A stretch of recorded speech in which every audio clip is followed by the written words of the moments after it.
I remember the way the dust tasted before I understood. It was killing me. It clung to my tongue like a living thing, a fine gray powder that drifted through every breath, settling into my lungs with the same inevitability as the chains locked around my ankles. The first sound I heard each morning was the faint rattle of those chains as I shifted on the cold stone, followed by the deeper, constant thrum of the extractor vents far above us. That hum became the rhythm of my existence, a mechanical pulse that never changed, never faltered, never allowed silence to take root. Silence was dangerous in the mines. Silence meant the machines had stopped, and if the machines stopped, someone was about to die. I learned early that the darkness in a Hutt spice mine is not just the absence of light. It has weight to it, a pressure that settles on your shoulders and seeps under your skin until you feel carved out, hollowed by centuries of trapped air. Even when the overhead lamps flickered to life, their yellow glow barely touched the tunnels.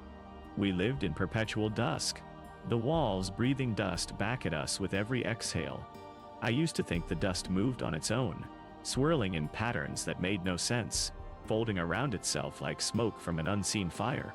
At first I blamed the low light, the exhaustion, the hunger.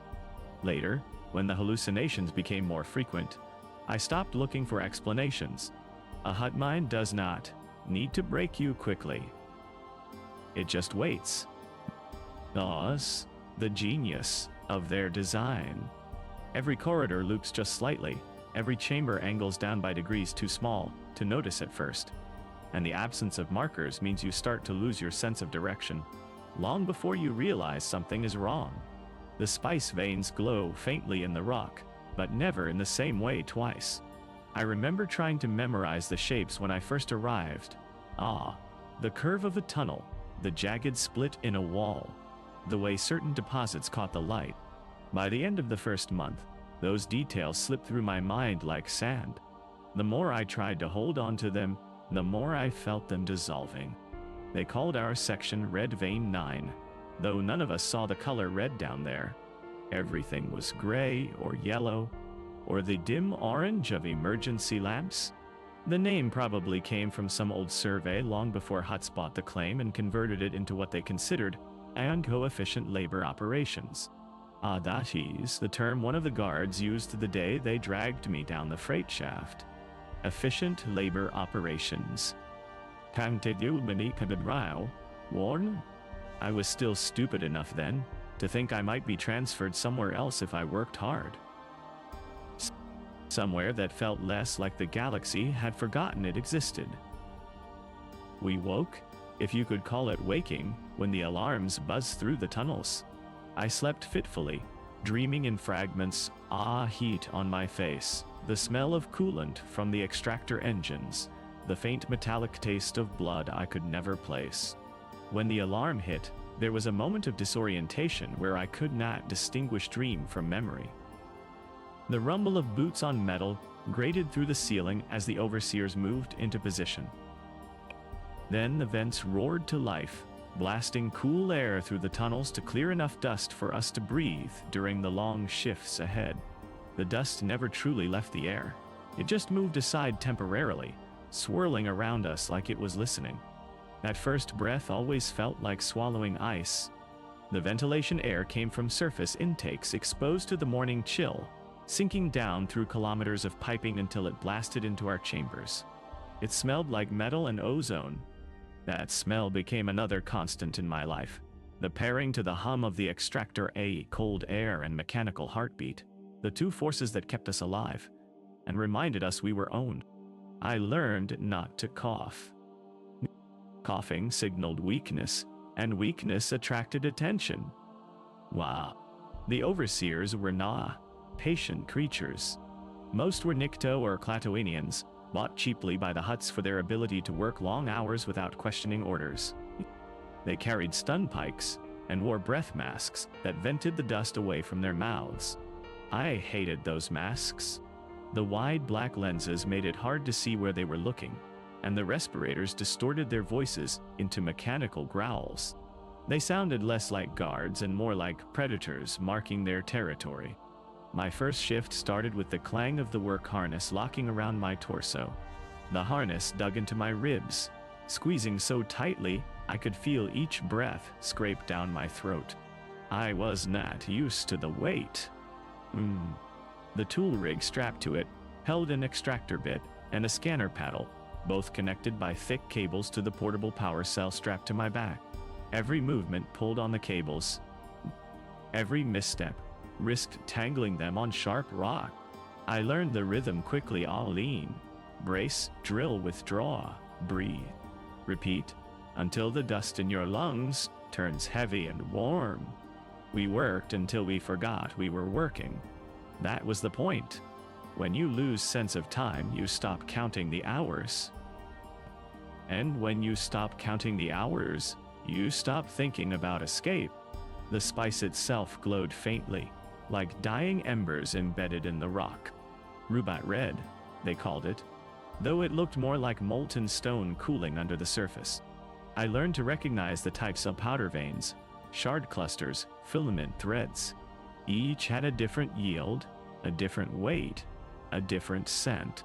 Some emitted a sweetness that lingered on the air long after extraction. Others reeked of burnt metal. One type, the filament thread kind, gave off fumes that made my vision swim, even with the filters in my mask. Those fumes clung to my thoughts long after the shift ended, whispering nonsense behind my eyes until sleep finally dragged me down. At first, the hallucinations were mild, a flicker of movement where none existed, a voice calling my name in a tone I almost recognized, the shape of a figure standing in the corner of a chamber, watching silently before dissolving into dust. I ignored them. Everyone did. The minds do that to you. The Hutts preferred it. A disoriented slave was easier to manage. We were not allowed to speak during extraction, but the silence between workers had a strange kind of companionship. I learned to read the movements of the miner beside me, the slight tremble in their hands when the fumes got too thick, the way they shifted their weight when pain flared through their knees, the quick glances to check if the overseers were watching. We formed a language out of gestures, a tap on the wrist to indicate a cracked tool, a tilt of the head to warn of structural weakness, a brief pause in drilling to acknowledge someone at its struggle. It was not communication so much as mutual endurance, a silent pact that we were alive together. There was one miner, an older Wike named Drass, who stayed in the same tunnel section as me for my first few months. His back was bent from years of harness strain, and his eyes had a distant, unfocused quality. Like he was looking into a place none of us could see. He never spoke, even during breaks, but he had a strange habit I did not understand at first. When the extractor hum dipped in pitch, and it always did, at least twice a day, he would stop working and press his hand to the wall. Just for a moment. Just long enough that the dust settled on his knuckles. Then he would resume drilling as if nothing happened. Eventually I asked him why, during one of the rare moments we were allowed to talk. It was during the midday ration break, though midday meant nothing underground. We gathered in a supply alcove carved between two ventilation channels, sitting shoulder to shoulder while the overseers patrolled the edges. Drass held his ration tube loosely, not drinking it. When I finally worked up the courage, I asked what he was listening for. He didn't look at me. He didn't even blink. He just whispered, barely audible through his cracked lips, "The stone remembers." Then he closed his eyes and leaned back against the wall. I thought he was delirious. The fumes had gotten to him, or maybe Hutt been down here too long. But something about the way he said it stayed with me. The stone remembers. I tried listening after that, pressing my palm to the rock during the dip in the extractor hum. I never heard anything. Just the faint vibration of machinery running deep through the tunnels, like the heartbeat of something ancient and patient. But I kept trying. Something inside me wanted to believe the walls held more than dust. Our breaks were short, barely enough time to swallow the nutrient paste the Hutts called food. The paste tasted like damp chalk. but it kept us alive. Hydration came from condensation collectors, strapped to the side walls thin metal panels that gathered moisture from the air and funneled it into small cups. The water always tasted faintly of rust. I remember the shock of cold whenever the liquid touched my tongue, and the way my body craved more even as my stomach churned. One shift bled into the next. The overseers changed more often than we did. They rotated in from surface rotations or other Hutt facilities, always bored, always irritated. Most didn't even see us as people. To them, we were tools that broke too easily. When a miner collapsed, the overseers did not stop the shift. They stepped over the body and ordered the next worker to fill the gap. Only after the extractor hum signaled the end of the cycle did they bother dragging the body away. Sometimes the miner was still breathing, sometimes not. I used to count how many did not return the next day. Eventually, I stopped.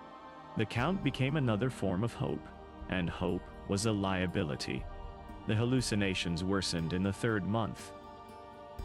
They came not just during extraction, but in the brief moments of rest before sleep. Shadows moved at the edge of my vision, stretching across the ceiling like long fingers. Sometimes I heard whispering faint at first, then louder, as if someone stood right behind me. The words were never clear, just a murmur, a tone, a presence that felt hungry. I tried reporting it once to an overseer. He laughed and told me the spice was starting to like me. Then he increased my shift hours. I learned not to mention the whispers again. Sleep became an act of surrender. The dreams were vivid, tunnels collapsing, the ground swallowing me, the dust thick enough to bury me alive. I dreamed of faces I did not recognize, contorted in fear, reaching for me with hands coated in gray powder. When I woke, the dust on my skin felt warmer than it should have, almost alive. I wiped it off quickly, pretending the warmth was from my own sweat. The only thing that kept me tethered to reality was the routine. The alarm, the harness, the extractor hum, the cold air from the vents. Those were constants. Predictable. Real, in a place where everything else felt fluid and shifting. But then the cave-in happened, and even those constants failed me. The day of the cave-in began like every other, though in hindsight I should have noticed the subtle differences. The sharper bite of cold in the ventilation air, the metallic taste that lingered in the back of my throat after the first few breaths, the way the extractor hum stuttered for the briefest moment, as if the machine hesitated. Machines don't hesitate. They either function or they fail. But that morning the hum wavered, dipped low enough that I felt the vibration ripple through the soles of my boots. The moment passed quickly, swallowed by the steady roar of the drills and the shuffle of bodies moving into position. Yet, a sliver of unease threaded through my lungs, catching each breath. We had been assigned to a deeper section of the vein, one that angled sharply into a series of narrow fault lines. The rock there felt different, looser, resting on fractures that spider-webbed along the walls like veins of their own. Drass touched the stone before we started, longer than usual. His eyes closed and his face slack. When he pulled his hand away, there was dust smeared across his palm in a perfect outline of his fingers, as if the wall had exhaled against him. I remember leaning forward to begin drilling when he murmured, without looking at me, "Ote stona, is tired." It was the closest thing to a full sentence I had heard from him in weeks, and something about the quiet certainty in his voice made my stomach clench. Before I could ask what he meant, the overseer barked at us to start. The drills activated, filling the tunnel with a rising whine that tunneled into my skull. I pushed the tip against the rock face, bracing myself, and began the sequence A-lane. Brace, drill, withdraw, wah. The dust erupted in a thick plume that made my vision blur. I coughed, despite myself, a sharp wheeze that scraped the back of my throat raw. The overseer's visor turned toward me for a moment, the lenses catching the faint glow of the spice vein in a way that made them look like empty pits. But he did not approach. Did not threaten. He simply turned away, focusing on a readout on his datapad. That alone was another sign I missed. Overseers never ignored weakness. The first tremor came about an hour into the shift. It was small, just a gentle shudder through the ground, like a sleeping beast shifting beneath the rock. Several workers paused, glancing at each other. The overseer did not react. To him, tremors were routine awe. The mind stretched deep into unstable layers, and the Hutts accepted minor collapses as part of the cost of extraction. When the tremor passed, we resumed drilling. Dust drifted from the ceiling in delicate spirals, turning the dim glow into a storm of shifting patterns. The second tremor hit harder. A sharp jolt that made the rock face crack in 3 places, sending shards skittering across the floor. My drill bit caught on a fracture and jerked out of my hands, the cable snapping tight against the harness. I staggered back, slamming against the wall. For a moment, all I could hear was the pounding of my heart, drowning out even the extractor hum. The overseer finally reacted. He shouted something into his comm unit, his voice distorted by the mask. Drass moved toward me, his steps unsteady. His lips moved, but I could not hear what he said over the ringing in my ears. Then I felt it, a deep vibration rising from the floor, stronger than anything before. The walls groaned, a low resonant sound that seemed to echo from every direction at once. When the ceiling gave way, it did not fall in chunks the way I expected. It folded, as if the stone had turned liquid, cascading downward in sheets that shattered into dust the moment they hit the ground. The light from the overhead lamps fractured into 1,000 particles, creating the illusion of stars, collapsing in sequence. I threw myself sideways, the harness scraping across the floor as I rolled into a narrow alcove. The air filled with choking gray, thick enough to feel against my skin, warm and heavy. Screams rose through the dust. Short, cut off. A sound of bodies buried faster than they could move. The overseer's stun pike flared once, briefly illuminating the shape of his body as he disappeared under a torrent of collapsing stone. I saw Drass fall to his knees, reaching toward something I could not see.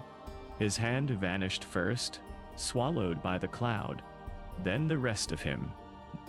I remember clawing at the ground, pulling myself further into the alcove as the tunnel ceiling continued collapsing. The extractor hum cut out suddenly, leaving a vacuum of silence so complete it made my ears ring. Without that hum, the mines felt wrong and too still, too hollow. The silence pressed in, amplifying the sound of my own rasping breaths. For a long time, I did not move. I waited for the dust to settle, for the rest of the ceiling to fall, for something anything to break the stasis. Eventually, the air thinned enough that shapes emerged from the haze. What had once been a passage was now a mound of pulverized rock, stretching from floor to ceiling. The lamps flickered dimly behind the debris, casting elongated shadows across the remains of tools, cables, and bodies. A low creak echoed through the air, followed by a soft pattering sound. At first, I thought it was more debris shifting. Then I realized it was footsteps from the adjacent tunnel. Survivors moving in the dark. I called out, but my voice cracked and disappeared in the thick air. No one answered. No. I was not sure if they heard me, or if they were choosing silence. I forced myself to stand, my legs shaking from the effort. The harness felt heavier, the cables dragging in the debris. I stumbled toward the block section, my hands sinking into the loose dust. I dug until my fingers bled, until the dust turned muddy with sweat, until the pain in my knuckles became a dull throb. The pile did not move. It had settled too densely. I stopped digging only when my breath refused to deepen, each inhale hitting a wall in my chest that would not yield. I leaned back against what remained of the wall, the surface warm beneath my palm. The same warmth I had felt in the hallucinations. Bah! The stone remembers. Thus, when the whispering started again. Not faint like before. Clear. Clear. Close. Not words exactly, but the cadence of speech. A murmur that seemed to rise from the dust itself, vibrating through my bones. I pressed my hands to my ears, but it did not help. The sound came from inside, from the place the fumes had hollowed out. I staggered away from the collapsed section, gripping the wall to stay upright. Then I heard something else. A distant rumble, followed by the harsh hiss of emergency vents activating. The Hutts had triggered a lockdown protocol. The remaining tunnels were being sealed to contain the structural failure.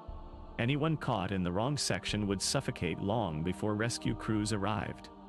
I knew then that I had to move. Whether anyone else was alive did not matter. If I stayed, I would die buried or starved or crushed by the next collapse. I pushed into the only open tunnel left, the one that angled downward into an old, rarely used branch of the mine. The air grew colder with each step, the dust thicker, the lamps fewer and farther between. The extractor hum did not return. Only my footsteps and the faint pulse of the stone filled the air as I descended into the deeper dark. I did not choose the direction. The tunnel chose for me. It bent downward at an angle that made my knees ache, and my breathing shallow. Each step stirred the dust into small whirlwinds that danced around my ankles, as if the mine were studying me, testing the weight of my resolve. My harness cables scraped along the ground, leaving thin trails behind me like claw marks. I told myself I did this to track my own path, to remember the way back, but that was a lie. No one returns to the place where the stone collapses. You leave the dead behind because the mine has already claimed them. The lamps in this section were old, installed long before I arrived. Some flickered with a faint electrical buzz. Others emitted a weak orange glow, like dying embers. Every so often, I passed one that had gone completely dark, its shell coated in dust, thick enough to feel like a second skin. The darkness between the lamps stretched longer each time, swallowing me whole before spitting me out into the next pool of dim light. I found myself holding my breath whenever I stepped into the black, as if the air there belonged to something else. The whispering had not stopped. I dare me to see where I commando why well stop. It was softer in this tunnel, distant but persistent, like an echo of voices speaking through stone. Sometimes I thought I heard my name. Sometimes I heard nothing but a low murmur that made my teeth vibrate. I told myself it was the gas. The mine vented toxins through the older tunnels before pumping them upward. But deep down, I knew the hallucinations did not need toxins anymore. They had settled in. They had made a home. And so it showed I do wait. Eventually, the downward slope leveled into a wide chamber, supported by thick metal struts. A faded number stenciled on the wall read, Sector 17-8, though the paint was chipped and cracked. I did not recognize the designation. This area was not on any of the crude maps the overseers allowed us to see. The struts groaned softly as I entered, the sound resonating through the floor like a warning. The chamber smelled different. Not the usual mix of dust, sweat, and metallic spice. Something sharper. Chemical. Dye. Machine. I found the source quickly. A cracked filtration unit leaning against one of the struts. Its casing was dented, its vents clogged with debris, and a pale vapor leaked from a jagged hole near the base. The air around it shimmered faintly, warping the edges of its silhouette. I held my breath as I passed. Even without inhaling, I felt a prickle inside my skull, a strange weight that settled behind my eyes. I blinked hard, but the edges of my vision refused to stabilize. The whispering shifted tone, rising in pitch until it sounded like a chorus of thin wires vibrating. I stumbled past the unit, desperate to reach clearer air. The further I moved, the more the chamber narrowed into another tunnel. This one sloped gently upward. I didn't trust the change in direction, but I also did not have another choice. Behind me, the air grew thicker with chemical haze. Ahead, at least, it looked passable. I followed the incline until my legs trembled. The upward slope made breathing harder. Odd dust collects differently above the extraction lines, rising into pockets where ventilation rarely reaches. My mask filter clogged more quickly. Each breath rasped, dragging across the inside of the mask like sandpaper. I wiped the filter against my sleeve, but the dust returned instantly, clinging to the fabric. When I finally reached a flat section, I let myself lean against the wall for a moment. The stone felt warmer than before, almost pulsing. I pressed my palm lightly against it, unwilling to risk the full weight of my hand. It felt alive. Not like a heartbeat, exactly. More like a slow exhale, the rhythm of something too vast to comprehend. The whispering sharpened. Again. Closer. Clearer. Don't see. Not words, not language, just intention. Move. I pushed forward. The tunnel opened into a large intersection, 4 branching corridors, each marked with faded symbols. Most were impossible to read. Scratches, dust, centuries of wear. But one symbol caught my eye, a vertical line with 2 horizontal marks across it. I recognized it from older, Minersaw stories. It marked the routes used by maintenance crews during the earliest excavation phases, long before the Hutts took control. Those tunnels led closer to the surface. Or so the stories claimed. I did not have a better option. Oh. I turned toward that corridor, adjusting the straps on my harness. My fingers shook as I tightened them. No, not from fear, though fear was crawling up the back of my throat. From exhaustion. My muscles felt heavy, almost numb. Each step was deliberate, forcing my body to obey when it wanted to collapse. The corridor walls were etched with old tool marks, crude cuts from manual drills. The rock here hadn't been touched by automated extractors. It lacked the smoothness of newer tunnels, the polished sheen left by machine friction. These walls looked jagged, almost brutal, like someone had taken a blade to the planet itself. I ran my fingers along one of the deeper grooves. The dust on my fingertips glowed faintly under the lamp glow. Not bright enough to be spice. No, something else. Something older. Further in, the tunnel widened into another chamber. This one was different from any I'd seen. Larger, colder, quieter. The walls curved inward slightly, forming a subtle dome.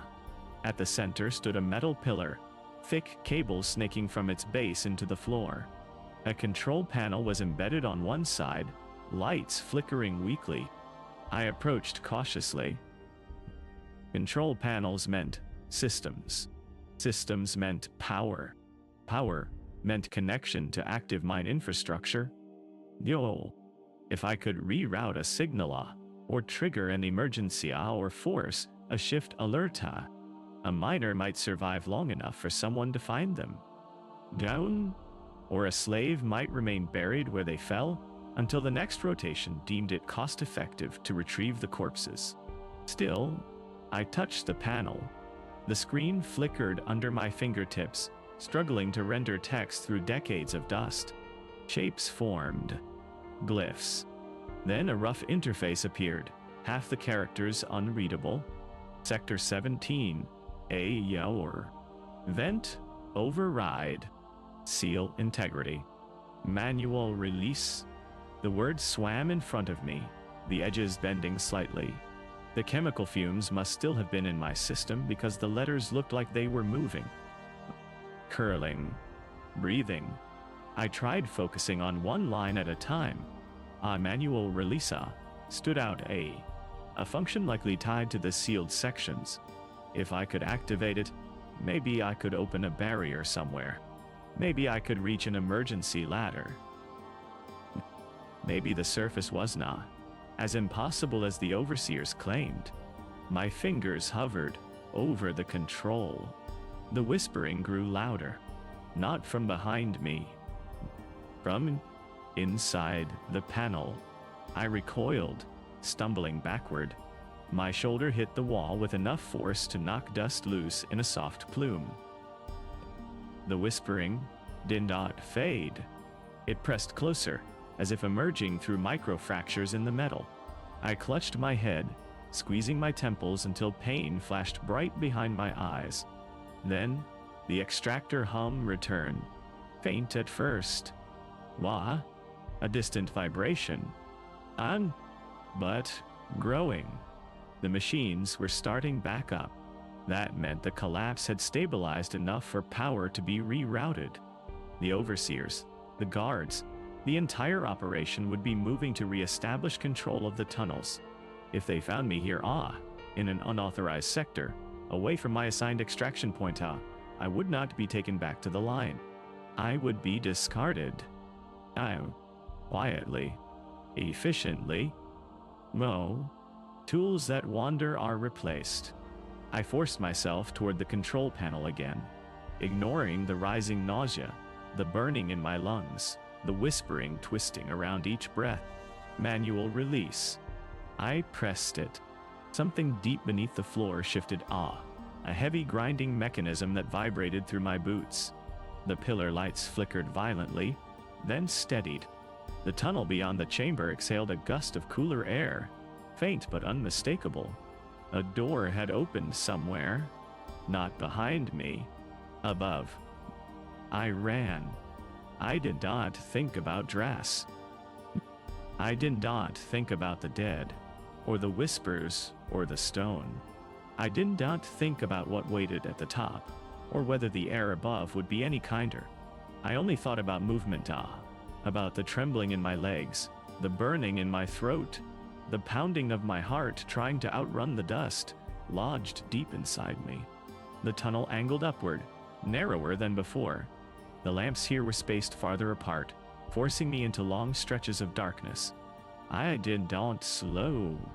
Even when the whispers swelled, rising like a tide around my skull, I pushed through them. Even when the stone pulsed under my hands, I forced myself to keep climbing. Then, I saw it, a faint outline in the ceiling. A hatch. Metal, Tatooine. Old, gray, and open just enough to create a sliver of deeper shadow. I reached for it, and the mine breathed behind me. The breath was not air, as I understood it. It was not wind. It was not pressure shifting from machinery coming back online. It was deeper, slower, almost organic. The long, low exhale of a place that had been dormant for too long, and had finally noticed me. The dust on the ground rippled outward in a circular pattern, disturbed by nothing I could see. The lamps flickered, dimmed and steadied again as if they too felt the presence moving behind them. I froze, one hand still stretched toward the hatch above, the other pulled reflexively onto the wall, my fingers sinking into the dust-coated stone. The exhale faded, replaced by the faint vibration of the extractor hum once more. But that was not comforting. How did you be sure? Say sir. It felt like the machines were reacting to something, like their rhythm had been disrupted in ways the engineers never designed them for. I forced myself to move, slowly at first, then with panic snapping at my heels. My fingers dug into the metal lip of the hatch. The hinges creaked when I pulled, flakes of rust drifting down like tiny falling embers. The gap widened just enough for me to wedge my arm through. I pushed upward, muscles shaking, lungs burning. The hatch groaned, then shifted. A final shove, and it swung open far enough for me to pull myself through. The space above was colder, cleaner, dust. The air carried less dust, enough that I could smell the faint tang of old metal and engine coolant. Emergency red lights blinked along the walls, casting a dim glow that made the shadows stretch unnaturally long. I rolled onto my back, gasping, and stared at the open hatch. For a moment, I expected someone to climb through after me. But nothing moved below. Only the faint echo of the extractor hum drifted through the gap. I let the hatch fall closed, the metal slamming shut with a dull clang that reverberated through the narrow hallway. I lay there, chest heaving, feeling the dust inside my lungs shift with each breath like coarse sand. The whispering had faded to a low, nearly inaudible murmur, no longer from behind me, but somewhere deeper in the mine. I didn't know if that was a relief or a warning. The hallway stretched in two directions. One path sloped down to more red emergency lighting, flickering in uneven intervals. The other angled upward, toward what looked like a reinforced doorway with a cracked panel beside it. The upward slope pulled at me, the way light pulls a dying ember, fragile and desperate. I stood, knees shaking, and started toward the door. The emergency lights blinked in a steady rhythm here, pulsing like the heartbeat of a malfunctioning machine. The hum of the extractors reverberated faintly through the walls, accompanied now by the distant clatter of metal on metal Oshi repair crews beginning their work deeper below. I couldn't let them find me. Not in this state. Not with the hallucinations still whispering traces of nonsense through my mind. The panel beside the reinforced door crackled when I touched it, sparks faintly stinging my fingertips. The display was shattered, its surface spider-webbed with fractures. But through the cracks I could make out a single blinking icon, an arrow pointing upward. An access lift. If I could power it. If I could stabilize it. If I could get it to move. Even a few levels I pressed my palm to the panel. Nothing happened. I tried again, harder this time, feeling frustration rise like heat behind my eyes. Still nothing. My breath came out ragged, bordering on panic. I slammed my fist into the metal once, twice, a third time. The panel flickered, then illuminated faintly. A distorted voice crackled through a tiny speaker beneath the casing. Urgency protocol active. Mall. Override. Manual override. Of course. The Hutt's built failsafes into every surface level access point. Slaves were never meant to activate them without authorization. I scanned the area, searching for anything resembling a secondary control. Then I saw it, a narrow alcove to the right of the door, half concealed by a sagging support beam. Inside was a small lever, encased in a rusted metal frame. I squeezed inside, my shoulders brushing the cold walls. When I wrapped my hand around the lever, the metal felt warmer than it should have, almost living. I ignored the sensation and pulled. The mechanism groaned, then resisted. I pulled again, harder. A sharp pain shot down my arm as the lever scraped upward inch by inch. Dust rained from the ceiling. Somewhere beneath me, a deep metallic clang echoed through the mine. The extractor hum stuttered again. Then, the reinforced door slid open. A rush of cooler air hit me, carrying the scent of machinery oil and long unused ventilation ducts. The room beyond was cramped but intact. An old service station, the kind maintenance crews used generations ago before the Hutts automated everything. A dead console sat in the corner, coated in dust. A rack of empty tool hooks hung crooked on the far wall, and in the center, rising through the ceiling, was the access lift. It was not large, just a platform with railings and a control panel. The floor was covered in grime, but I could see the faint outline of old boot prints leading onto it. Someone had used this once, long before my arrival. I stepped inside, heart pounding. The lift groaned under my weight, cables tightening somewhere above. I pressed the only button on the panel, a faint upward arrow glowing through layers of dust. For a moment, nothing happened. Then, the lift shuddered violently. I grabbed the railing as the platform jerked upward, the old machinery screaming against decades of neglect. The walls around me blurred past as the lift ascended slowly, unevenly, grinding through each meter of shaft with painful reluctance. The air grew colder the higher I went. Cleaner too. The dust in my lungs shifted again, loosening but not clearing.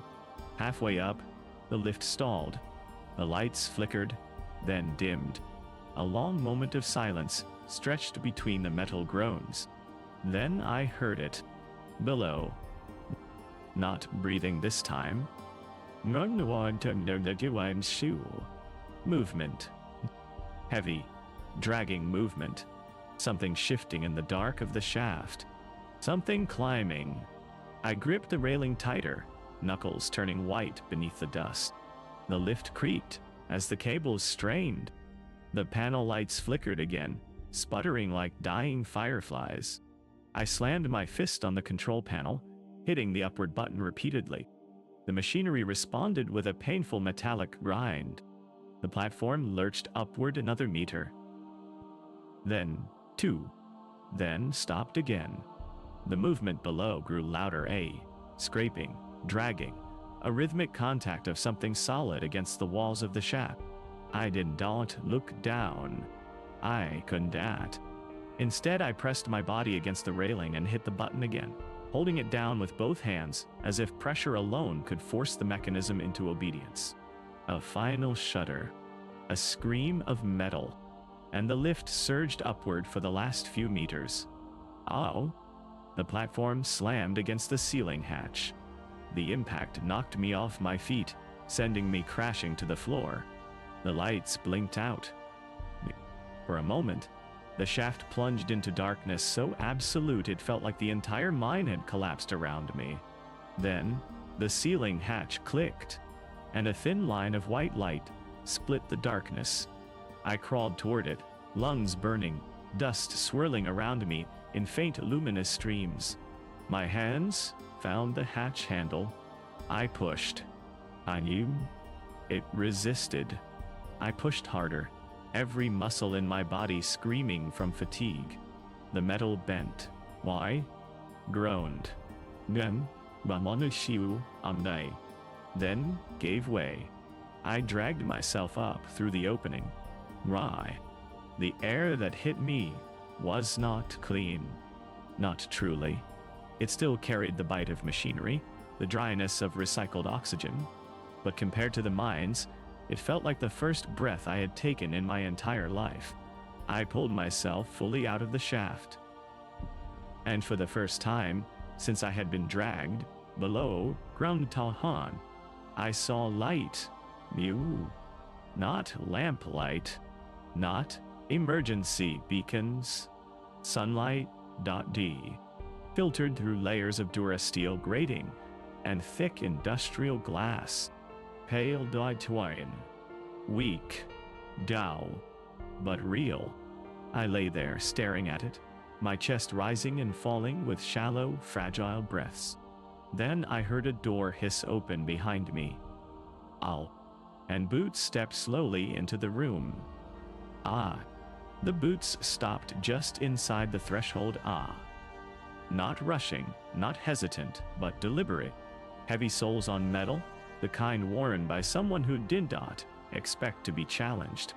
I stayed on the floor, blinking against the unfamiliar brightness filtering through the grating above me.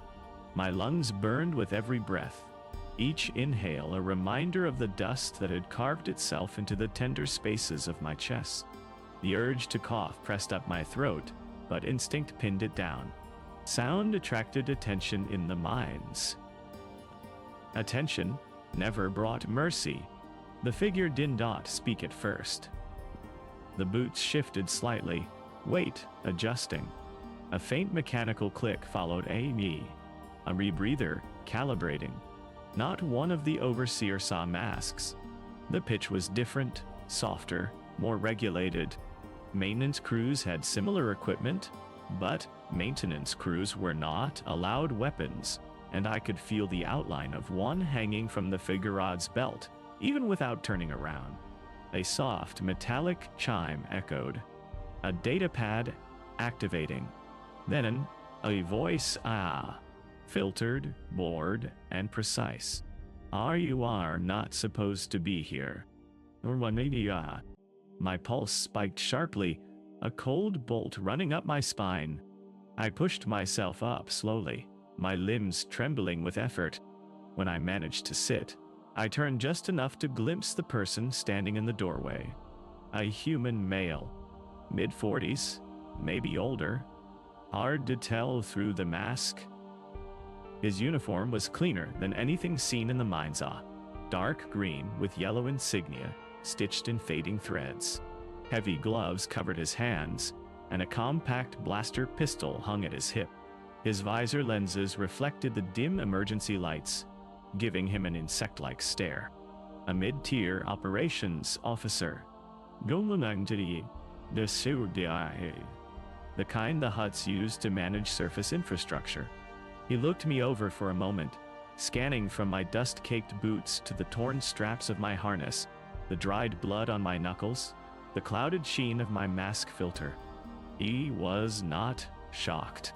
He was not horrified. He was not even curious. He was assessing me the same way overseers assessed broken machinery, determining whether repair was practical or disposal more efficient. His visor tilted slightly.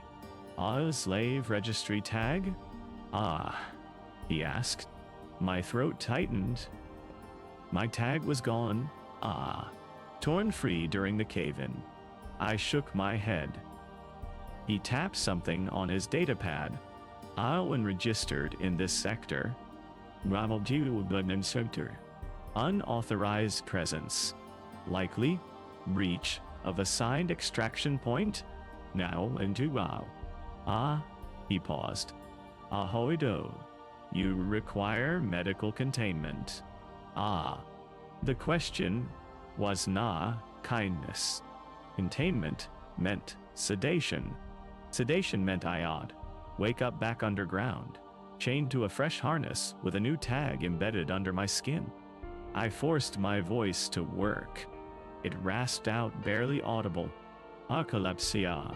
Red vein 9 out. He looked up. That sectora sealed. How you do me? No. No. Nah? He didn't reply for several seconds. The extractor hum vibrated faintly through the floor. Here, muted, almost gentle.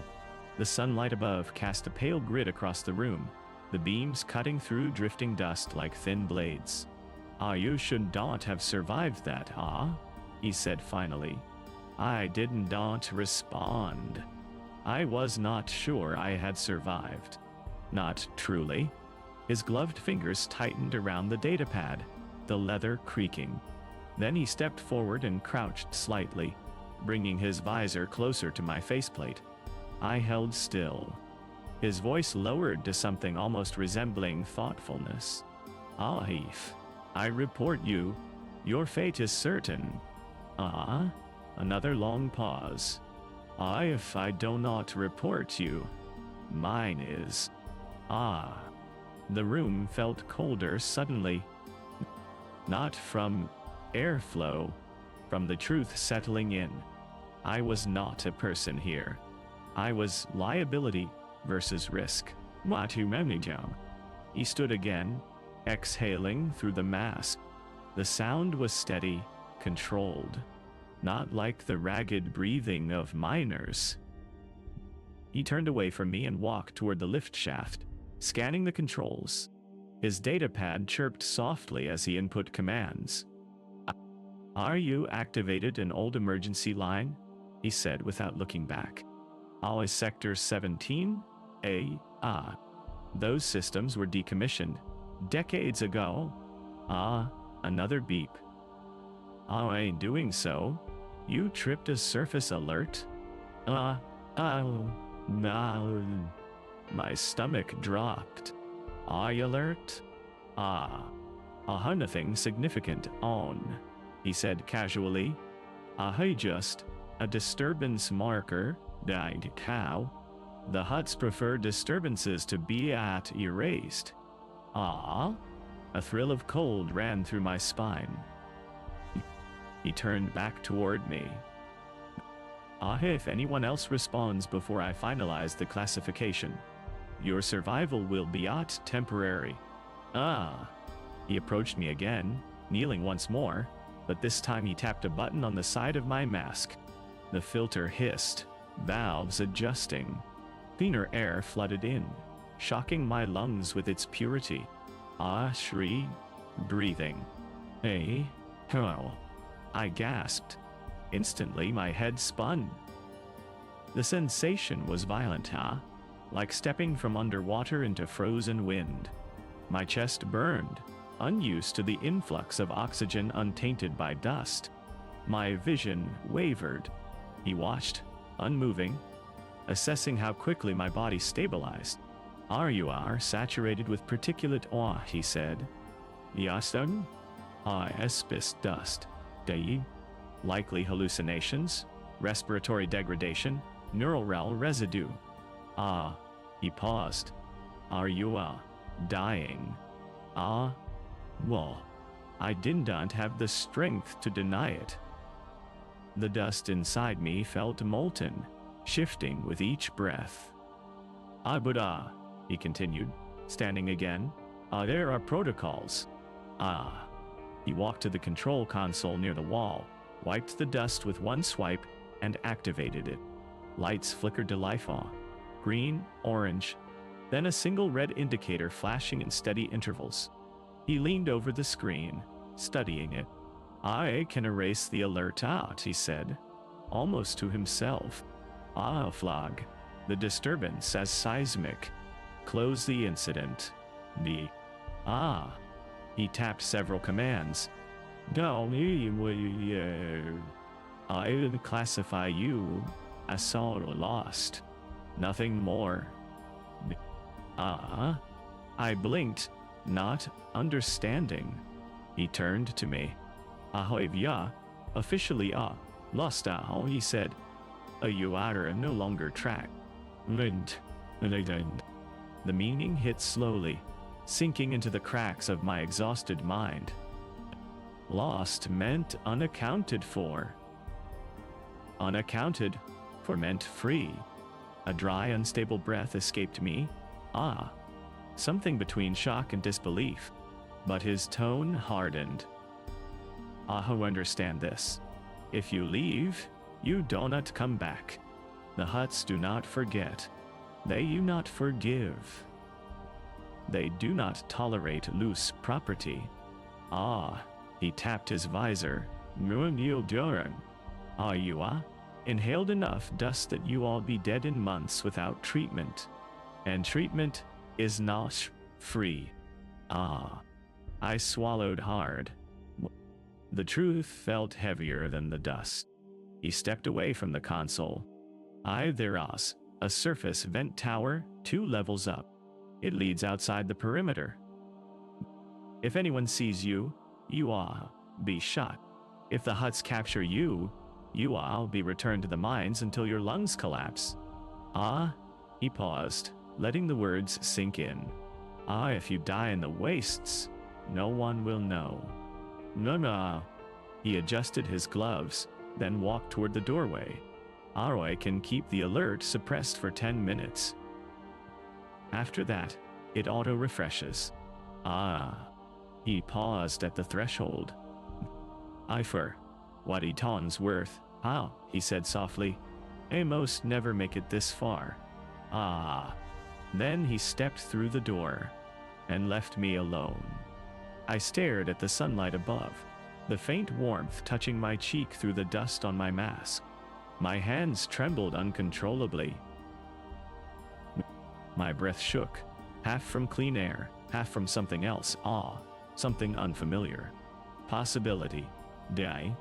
Escape was a thin thread, a frayed cord, a path carved through shifting stone and tightening nooses. But for the first time since the chains locked around my wrists, the path existed. Now, me. I pushed myself to my feet. My legs threatened to buckle. My lungs burned. My vision blurred at the edges. But I moved. I had 10 minutes. I will do it. 10 minutes to reach a vent tower. No. 10 minutes to outrun a mind that was not done breathing.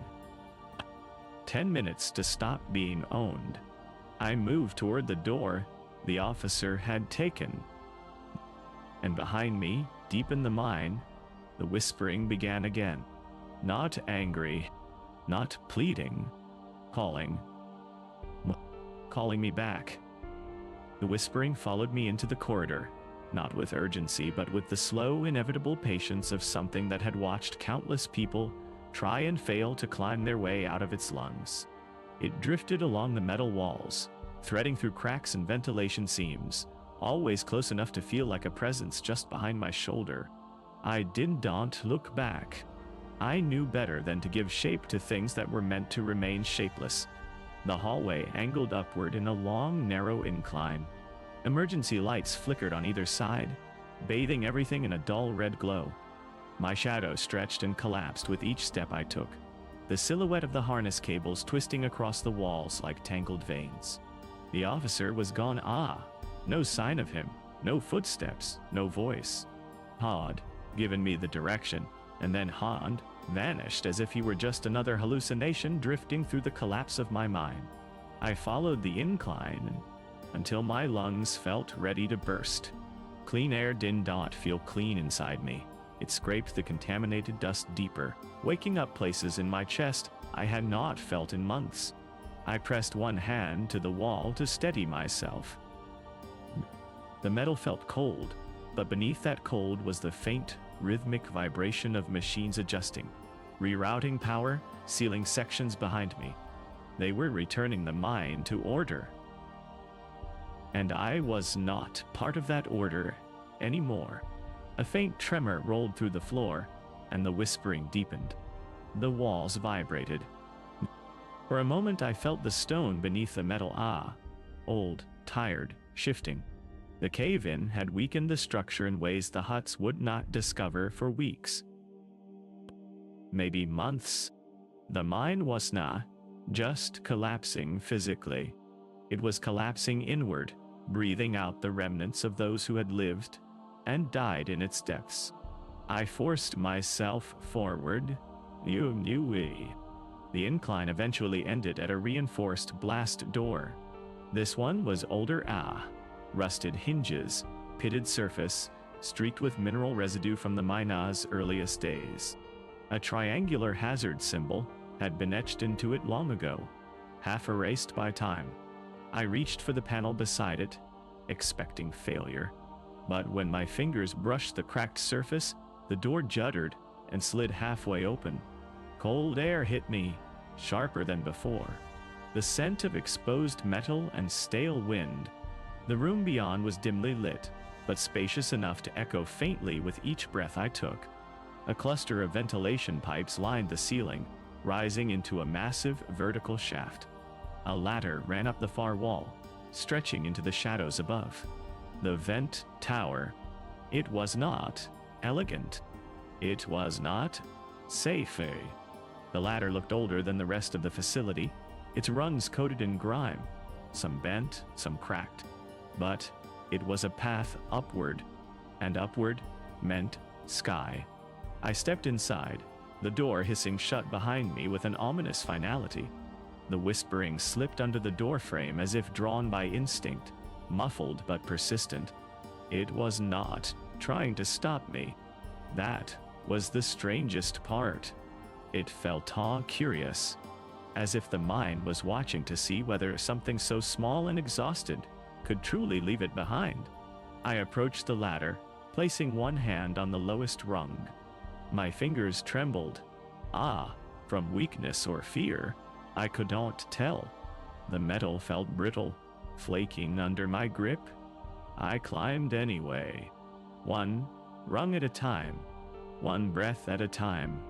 The first 10 meters passed slowly, each movement pulling fire through my chest. My throat tightened. The dust inside me stirred like old embers stoked by wind. I coughed once involuntarily, and pain shot down my ribs so sharply, I nearly lost my grip. I hung there, forehead pressed against the cold metal, waiting for the dizziness to fade. But time was not on my side. The officer's 10 minutes were bleeding away, swallowed by the climb. I pulled myself higher. 20 meters. 30. Boom.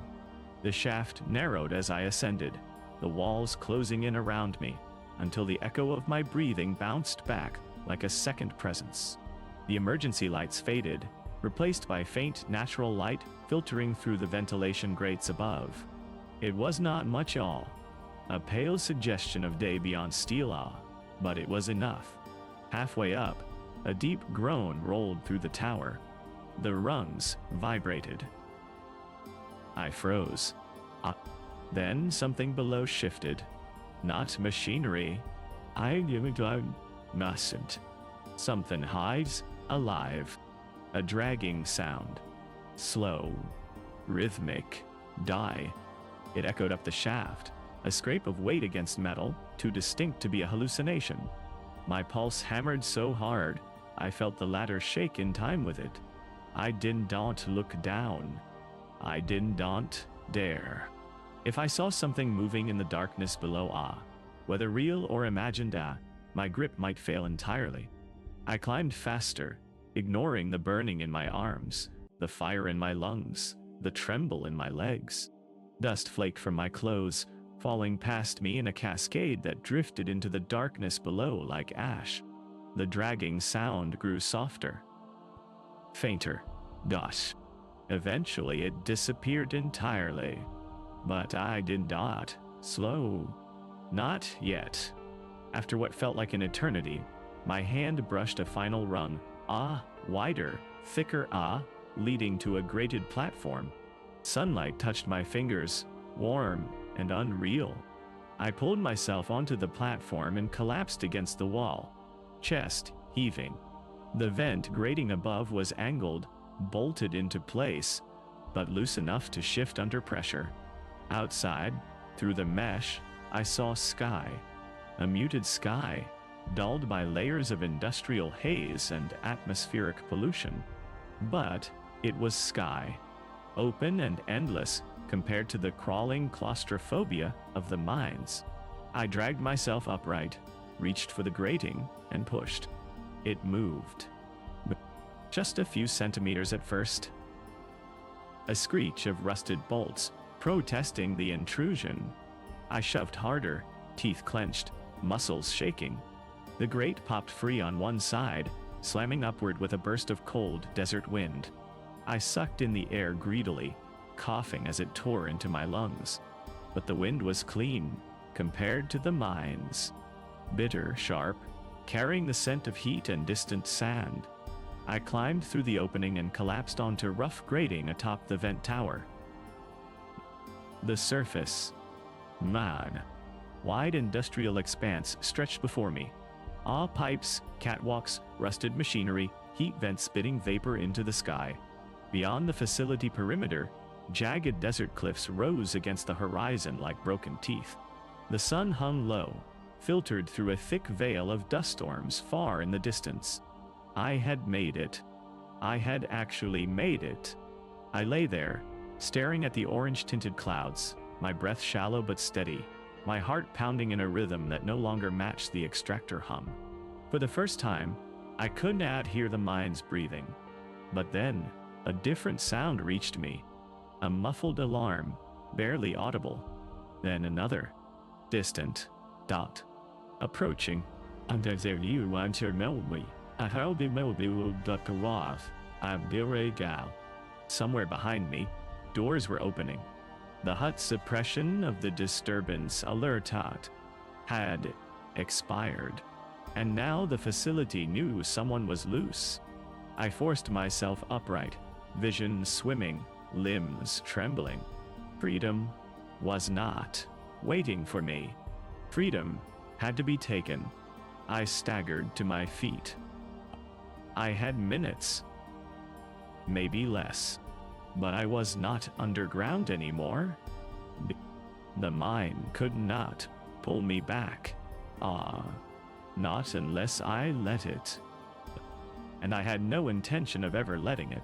I stood on the vent tower, legs unsteady beneath me, the metallic grating vibrating faintly with each distant alarm. The wind tugged at the torn straps of my harness, carrying traces of heat and grit across my skin. Even the sunlight, thin, filtered, diluted by pollution, felt unreal, too bright after so much time in the artificial gloom below. My eyes burned as they adjusted, tears welling uninvited. I wiped them away with the back of my hand, leaving faint streaks of dust across my cheek. The alarms grew louder. Not frantic, not urgent, just methodical A facility waking up, shifting systems into control mode, scanning anomalies, dispatching personnel. A Hutt operation did not panic. It corrected. Quickly, brutally, precisely. If they found me on the tower, they would not bother with stun pikes or sedation. A single blaster shot from a perimeter guard would end the matter immediately. A body falling into the desert was cheaper than paperwork. I scanned the industrial complex below. Pipes crisscrossing in a metallic labyrinth, pressure valves venting white steam into the air, cracked durasteel walkways leading from one structure to another like skeletal bridges. It was not a prison from here. It was a machine. Immense, rusted, alive in its own way. And like any machine, it did not tolerate pieces that fell out of place. The vent tower stood near the facility's northern edge. Beyond that edge was open desert, jagged cliffs and dunes stretching into a horizon blurred by heat haze. If I could reach the outer fence, if I could bypass or break it, if I could get far enough before the security teams mobilized, a fragile plan, a threadbare hope. But hope was a resource I had not possessed in months. I crouched low and moved toward the access ladder, bolted to the side of the vent casing. The first rung creaked under my weight, threatening to snap. I climbed anyway, gripping the rail so tightly my knuckles throbbed. The ladder shook with every step. Dust and rust flaked off in small showers that drifted down toward the walkways below. Halfway down, the alarms shifted to a different frequency 8, the tone changing, deepening. That wasn't environmental. That was mobilization. Someone had reviewed the alert. Someone had seen the anomaly. Someone was coming. The final rung groaned under my boots as I stepped onto the walkway below. The metal flexed slightly but held. I straightened slowly, legs trembling, lungs burning with every breath of dry air. A thin stream of steam vented from a pipe nearby, obscuring part of the pathway. The hiss echoed across the metal structures, masking my movements. Good. Noise was an ally now. Noise covered sound. Noise covered breath. I slid into the haze and moved. The walkway led east, winding between two large condensers. The heat, radiating off the machinery, hit me in waves, each one sharp enough to sting my skin. I pulled the torn edge of my sleeve across my mouth to filter the worst of it. My mask filter was clogged beyond use. I removed it at the top of the tower, desperate for air. Now it hung loosely around my neck, useless. As I moved through the steam, something caught my eye. Faint reflections off the metal surface of a nearby pipe. I froze. A shape passed through the distortion. A droid. Thin-legged, insect-like, scanning unit, swiveling left and right with mechanical precision. Its photoreceptors glowed a faint green. Security probe. If it caught me in its visual sweep, it would not shout. It wouldn't chase. It would simply transmit coordinates. And armed guards, whether Nikto or Tatooinian or human, would arrive within minutes. I crouched low, ducking behind a conduit, holding my breath. The droid paused, rotating slowly, its sensors humming faintly. It lingered, scanning each walkway segment with clinical patience. Duanda. Seconds stretched. My lungs screamed for air. Dust inside me shifted, scraping raw against tender tissue. The droid's had snapped in the opposite direction, drawn by movement elsewhere. A door opening, a shout far across the complex. It drifted away swiftly, legs clattering softly on the metal. I exhaled shakily.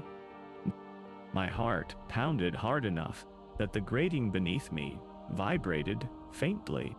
I waited another moment, then slipped out from behind the conduit, moving faster now. The walkway ended at a junction, 3 paths branching like spokes on a wheel. To the left, pipes and vents clustered densely, forming a maze of shadow and heat. Straight ahead, a series of large storage tanks cast deep pockets of darkness between them. To the right, a perimeter fence. I could see it now, tall durasteel posts, electrified lines humming faintly, the desert wind bending the sand around its base. Beyond the fence, the landscape opened into the desolate freedom of the planet's surface. A distant roar echoed behind me.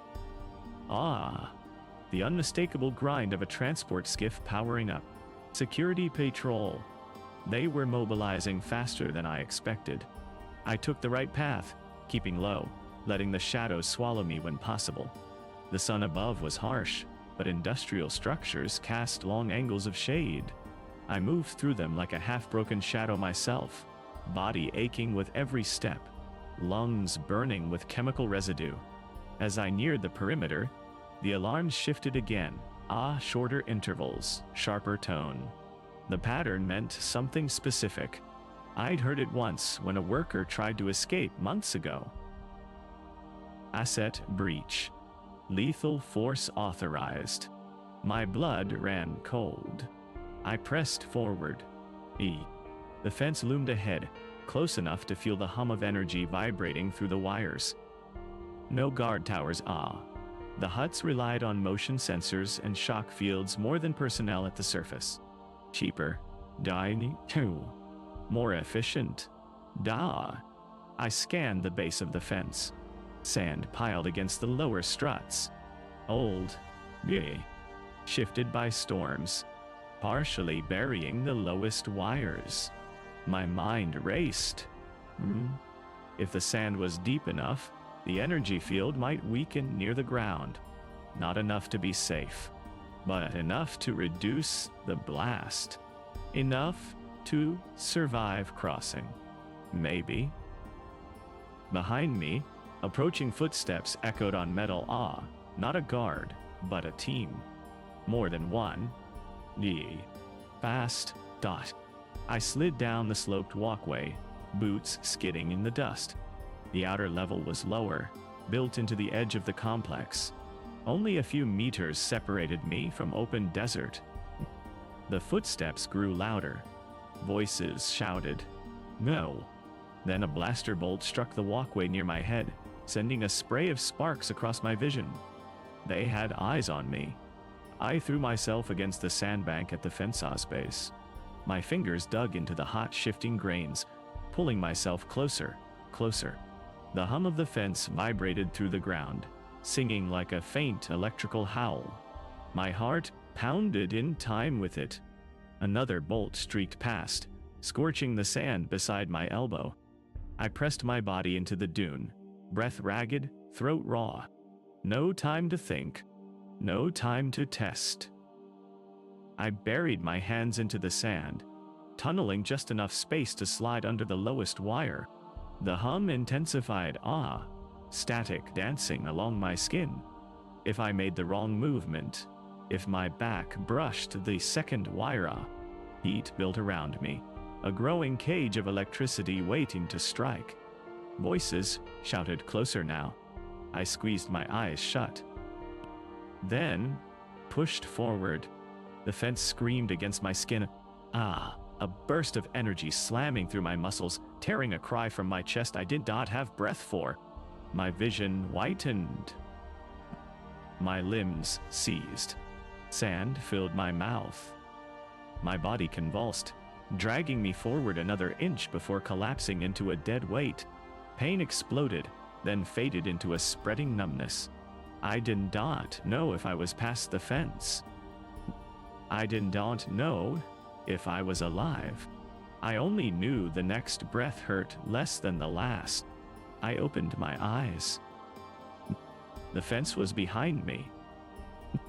The desert stretched ahead, and the guards were shouting in confusion, unable to cross without disabling the fence. Regulations, power fields, risk of disintegration. Now, I dragged myself forward, inch by inch, each movement sending a ripple through my shattered nerves. The sand stung my raw palms. The sun burned the back of my neck.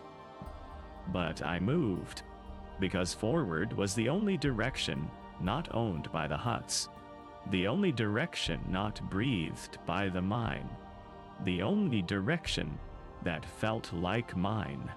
The desert did not welcome me. It did not care that Iod crawled out of a hole nearly every miner died in. It did not care that my lungs were scraped raw, or that my nerves were still screaming from the electric shock. The sand was hot, the sun heavy, the air thin. I dragged myself across it like something half-formed, half-dead, a shape that did not belong anywhere above ground. Behind me, the guards shouted orders. Their voices were muffled by masks and distance, distorted by the vibrating hum of the electrified fence. They paced along the perimeter, following my slow, uneven trail, but they did not fire again.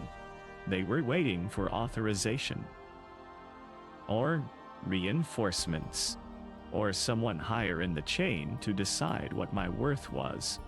I knew the answer. A miner outside the fence was not worth the cost of pursuit. Not yet.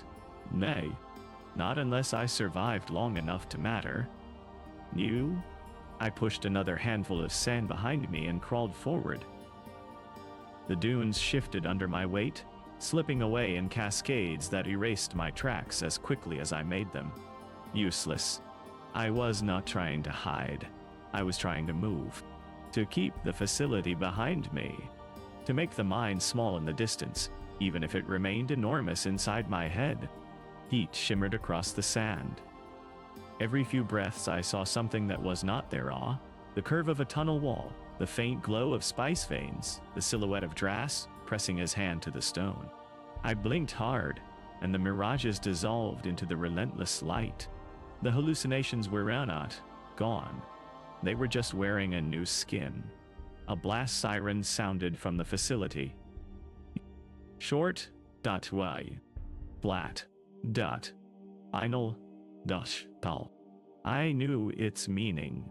They had logged me as lost property.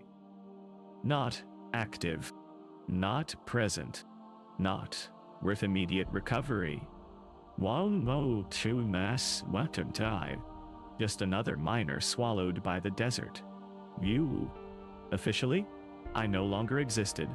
The realization hit me in a strange way. Not joy, not relief, not triumph. Something quieter. A looseness in my chest that did not belong to breathing. A crack in the weight of inevitability that had held me down for so long. I had forgotten what movement without chains felt like. But freedom in the desert is a fragile thing. I forced myself to stand. My legs trembled violently, threatening to fold beneath me. The sand slipped under my boots, making balance nearly impossible. My vision darkened at the edges. I swallowed against the dryness in my throat, a dryness that felt older than thirst. The facility behind me gleamed in the sunlight, all metal and smoke and distant machinery. It looked smaller from here. Not small. Never small. But dwarfed by the immensity of the dunes and cliffs stretching in every direction. For the first time, I understood that the Hutts did not control the world above. They only controlled the world below. The world above belonged to something else, something indifferent. I turned away from the facility and picked a direction not north, not south, just forward. The desert did not offer guidance. It offered horizons. Endless, shifting, merciless horizons. Each step was a negotiation with the ground, with my body, with the dust inside me. My breathing grew ragged, and each inhale rattled like rocks in a jar. The spice residue clung to my lungs in layers, turning breaths into scraping motions that echoed through my ribs. I stumbled, fell to one knee, stood again, fell again, stood again. The simplicity of it felt almost sacred awe, a rhythm older than any Hutt mine. The basic act of moving forward, of refusing to lie down and let the desert bury me in its quiet way. I did not know if anyone had escaped this mine before. I did not know if anyone had walked long enough or far enough to outpace the reach of the cartel. All I knew was that stopping was not an option. The sun drifted toward the horizon in slow arcs. Shadows stretched long across the sand. Heat gave way to wind-awe, cold, biting wind that cut through my torn sleeves and found every exposed inch of skin. I wrapped my arms around myself and kept walking. Eventually my legs buckled, and I dropped to the sand again. My palms pressed into the grains, feeling the warmth trapped beneath the surface. The wind swirled dust around me, creating small eddies that twisted like smoke. The world tilted. The sky dimmed. A memory surfaced, not a hallucination this time, but something buried in the deeper parts of my mind. The sound of laughter from long ago. A woman's voice humming as she braided cords. The smell of roasted grain. Light on a river. Yun. A time before chains. A time before darkness. On Dormant. The memory faded, replaced by the cold night wind. I forced myself upright again.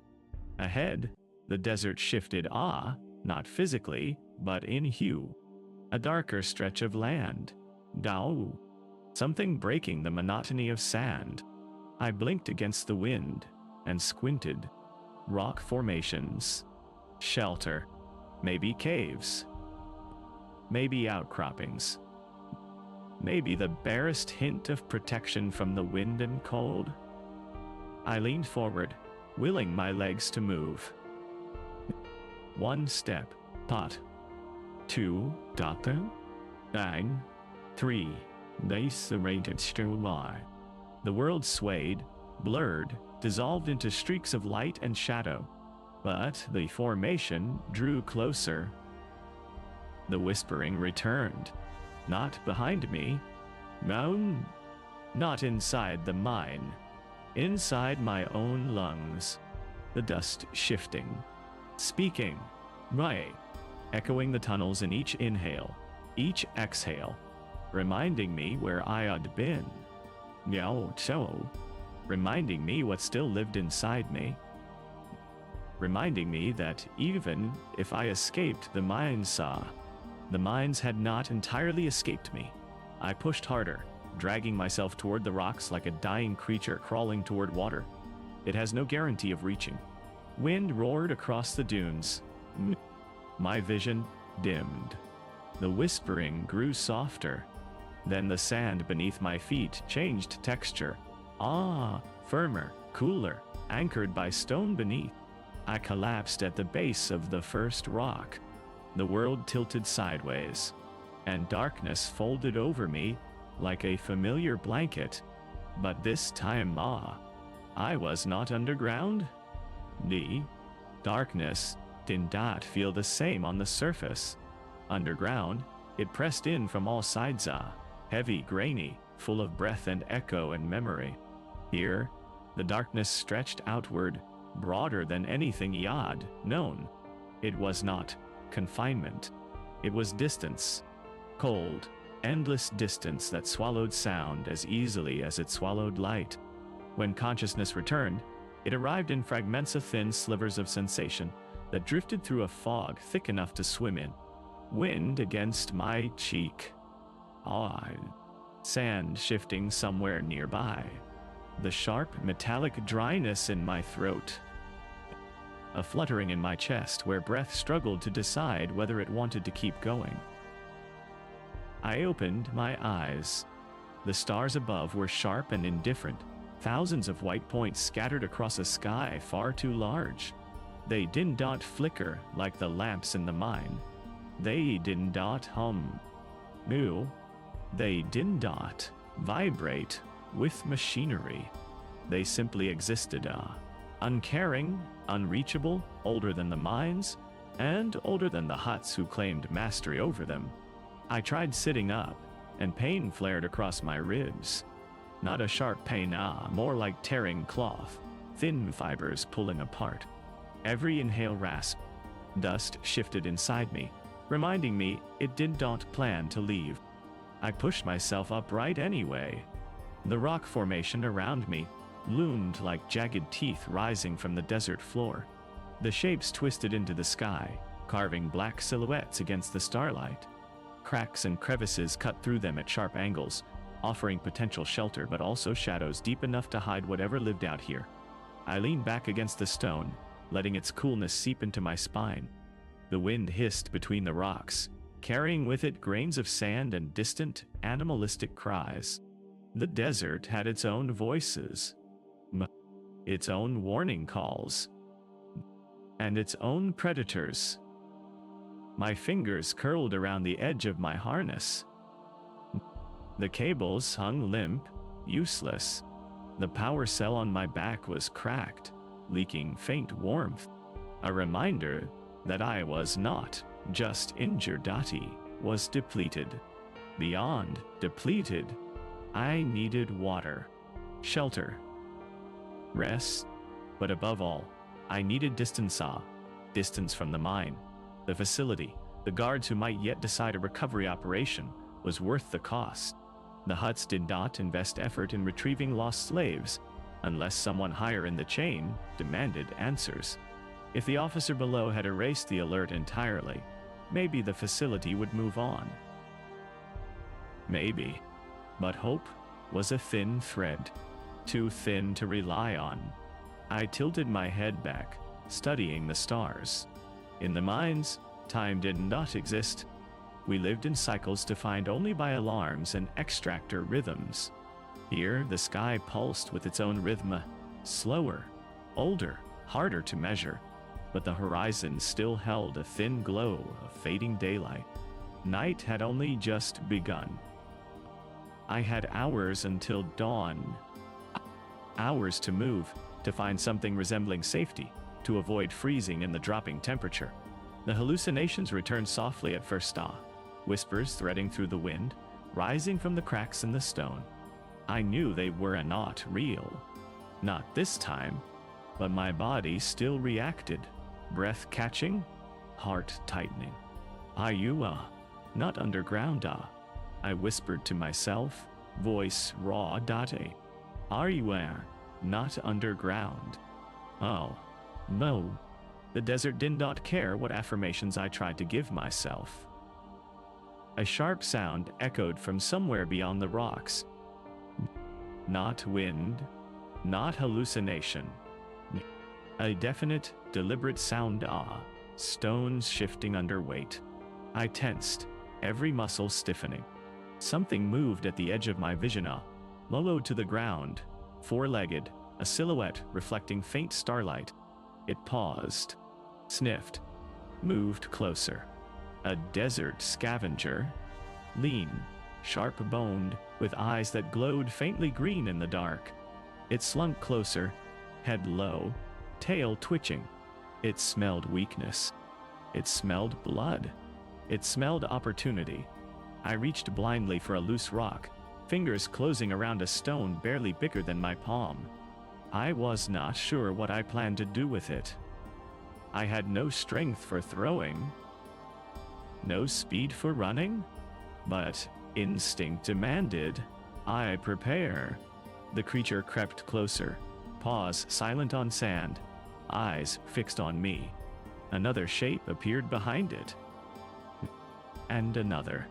3 pairs of glowing eyes now, circling just beyond reach. Predators always find the dying. I forced myself to stand, gripping the stone tightly enough that my knuckles ached. The creatures hesitated, surprised that their prey was still capable of rising. They fanned out, forming a loose arc, testing. I raised the rock, arm trembling. A pitiful weapon. But it was all I had. The largest of the creatures lunged first eye, its body low, jaws open, breath hot, with the scent of carrion. I swung, not with power but with desperation. The rock connected with the side of its skull, a dull crack echoing off the stone walls. The beast yelped, recoiling sharply. The others hesitated. I staggered back, breath ragged, heart pounding so violently it felt like it was trying to tear free from my chest. The sand shifted beneath me. The world spun. Jow! I nearly collapsed. But they did not attack again. The biggest one circled, snarled, then turned and disappeared into the darkness. The others followed, slipping between rocks, their glowing eyes fading like dying embers. I exhaled shakily. Wah! The stone dropped from my hand. My legs gave out, and I slid down the side of the rock until I sat on the cold sand, every breath a battle. I would not survive another encounter like that. Not at this strength. Not with these lungs. Not with dust carving its way into every fragile space inside me. I needed shelter. Something enclosed. Something defensible. I scanned the rock formations again and noticed a slit near the base of one stone spire. A narrow crack, wide enough to crawl into. Deep enough, perhaps, to shield me from predators and wind. I crawled toward it, head swimming, hands trembling. The crack widened a few feet inward, forming a shallow hollow. Barely enough room to sit. But it was enough. Enough to rest. Enough to breathe. Enough to survive the night. I collapsed inside, curling my body against the stone. The cold pressed against me. My breaths were thin, shallow. The desert wind howled outside. The whispering flickered at the edge of my hearing, faint, distant, like memory more than presence. I closed my eyes. If morning came, if I woke with the Suna, I would take another step. Dasi. One more. And then another. Until the mines were far behind me. Until the dust inside me settled. Until I understood what survival meant. Morning came slowly, not as a burst of light, but as a warming of the stone against my back. The crack I'd wedged myself into glowed faintly at its narrow opening, desert sunlight bending through dust and sand particles suspended in the air. The warmth felt strange hot, gentle at first, then heavier, turning into a dry weight that pressed down on my chest like a reminder that the night had passed and I was still here. My eyes opened reluctantly. Every part of my body protested.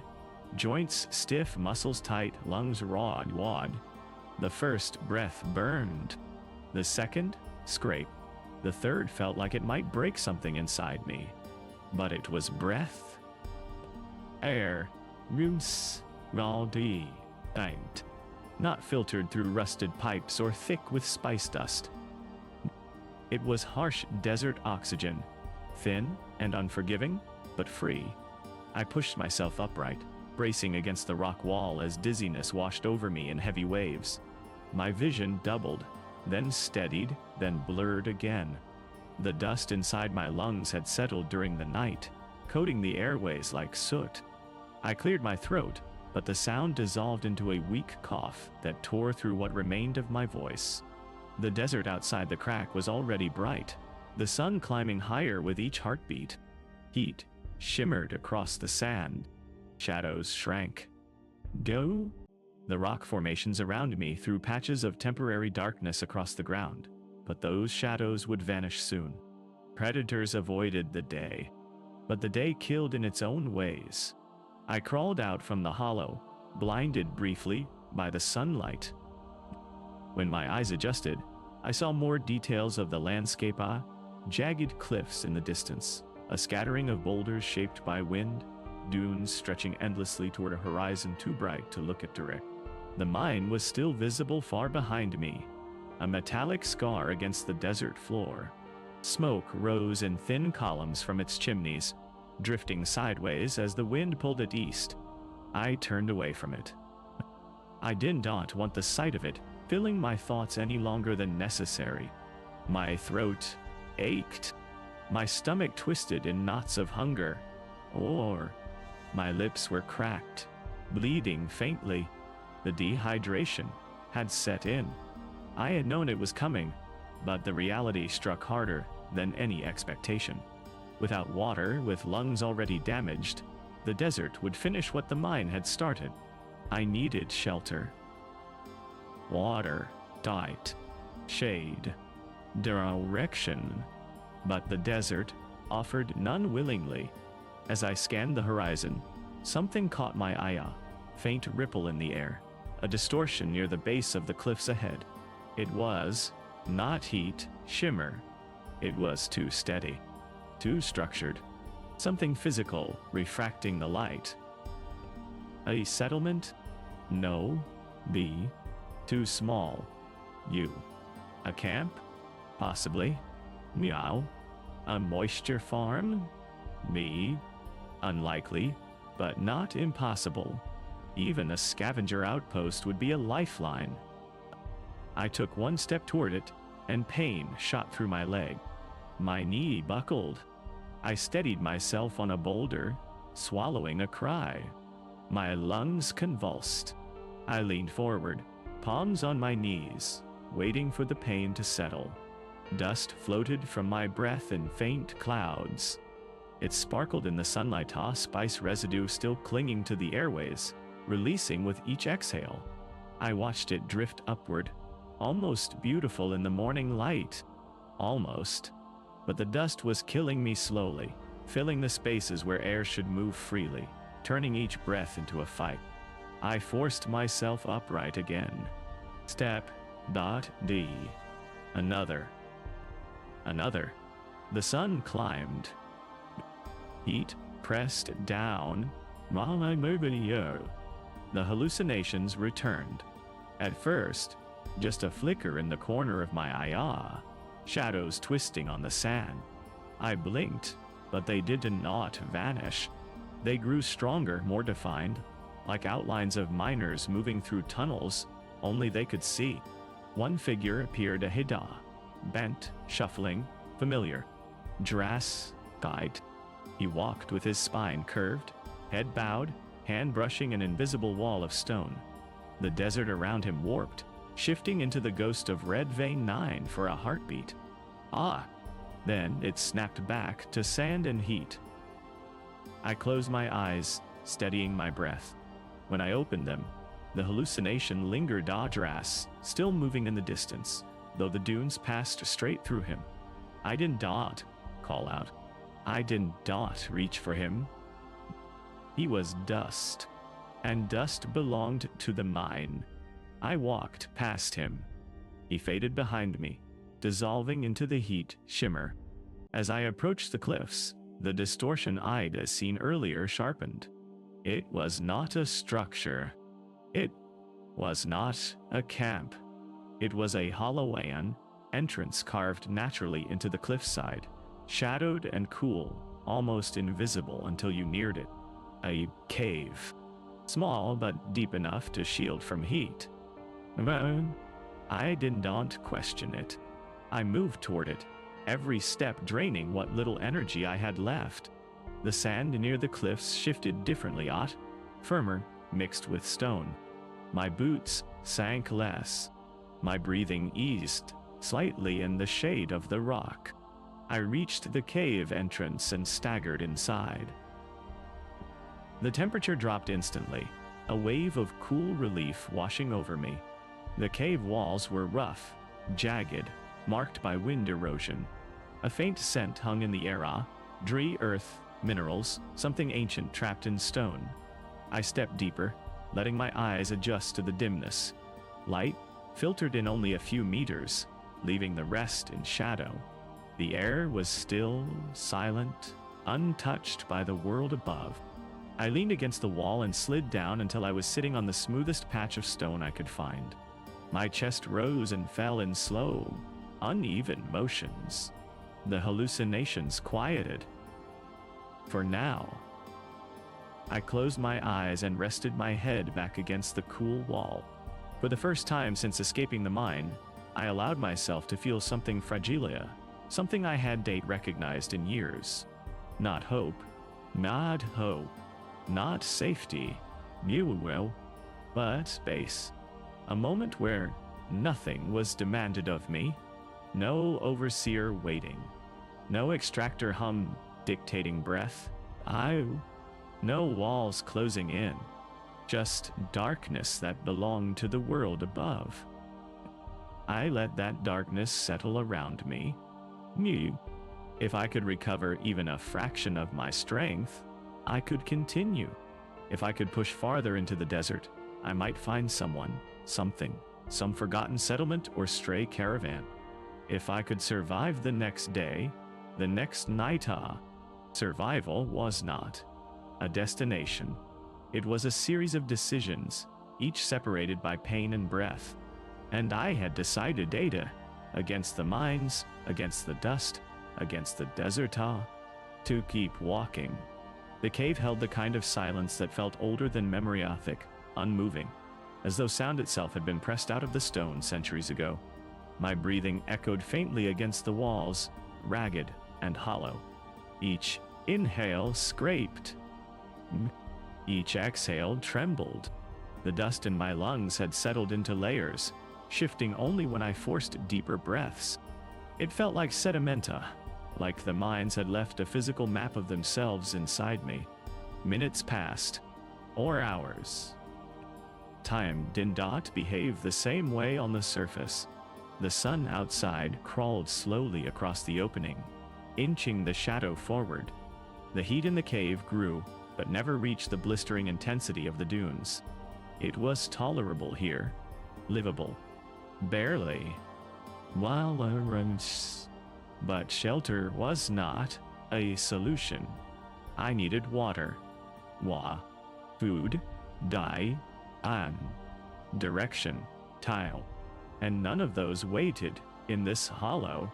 When I stood again, my legs felt half-made, trembling under their own weight. My palms flattened against the rough stone, using the wall to steady myself. A faint ringing pulsed in my earsaw. A sound not quite hallucination, not quite memory.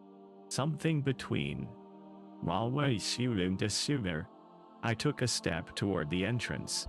Pain shot through my ribs, sharp enough to halt me mid-stride. I leaned forward, choking back a cough. When it forced its way up, it tore through me like a blade. Flecks of dark dust sprayed into the air, sparkling faintly before falling. The mines were not done with me. The mines were inside me. I wiped the dust from my lips and pushed on. Staying still meant dying slowly. Moving meant dying differently, but with a chance, however thin, of survival. I stepped into the sunlight, shielding my eyes as the brightness washed over me. The heat hit instantly, harder than before. The desert did not care that Iat found temporary shade. It had waited, patiently, and now it resumed its work. I scanned the horizon for anything movement, structure, even a shift in color that might signal moisture or habitation. The dunes stretched endlessly, each one looking the same until you walked across it and realized they were nothing alike. The cliffs behind me offered shelter but not life. I picked a direction again. Forward. Toward a distant ridge, that cut the sky in a jagged line. The ridge was Faratu, far for someone in my condition. But it was the only landmark that did not blur into the desert. And if the land twisted there, if it caught water after storms, if anything existed in its shadow, it was a better chance than wandering blind. I walked. The sun climbed higher. Heat rolled over me in waves. Bang! Sweat dried the moment it surfaced. My skin tightened and cracked. New. My lips split anew. My throat burned like sandpaper scraping bone. But I walked. Each step felt like a negotiation on my body demanding rest. The desert demanding surrender. My mind demanding movement. The hallucinations returned briefly. The faint outline of miners marching beside me, their silhouettes fading in and out with the heat shimmer. I didn't look at them. I didn't speak to them. They were not there to help. They were memories turned inside out. I kept my eyes on the ridge. If I stopped looking at it, I knew I'd fall. At one point, the ground sloped downward into a shallow basin. Sand shifted under my feet. Moo. My knees buckled. Ow. I hit the ground hard, face first into the dunes. A cloud of dust rose around me, and panic surged out. The instinctive terror of suffocation so deeply carved into my mind that for a moment it felt as though the mines had closed over me again. I clawed my way upward, out of the dune, gasping, lungs spasming violently. When the coughing fit ended, I lay still for a long time, staring at the sky. My fingers dug into the sand, feeling its heat, its movement, its indifferent flow. I did not want to move. I did not want to stand. I wanted to lie here and let the desert do what it did to all things, erase them. But something in me refused. Not hope. Not strength. Something smaller. Meaner. More stubborn. I pushed myself upright in. The ridge was closer. Not close. But closer. I walked. Hours passed in fragments, moments of clarity interrupted by waves of dizziness, darkening vision, and the constant rasp of breath. The sun burned overhead, turning the sky white around its edges. Then a shape appeared atop the nearest dune. Not hallucination, not shadow. Metal.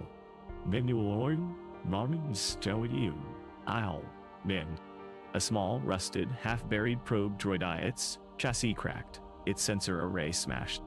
Long dead. But near it, the sand had shifted into unnatural patterns. Boot prints. Human. One. Fresh. My heart thudded once, hard enough to hurt. Someone had been here. Recently. The prints angled toward the ridge. Relief tried to surface, but I tamped it down quickly. Footprints could mean scavengers. Outlaws. Taken. Slavers. Cartel affiliates. People who would look at me and see a commodity. A liability. A tool. But they could also mean water. Shelter. Possibility. I followed them.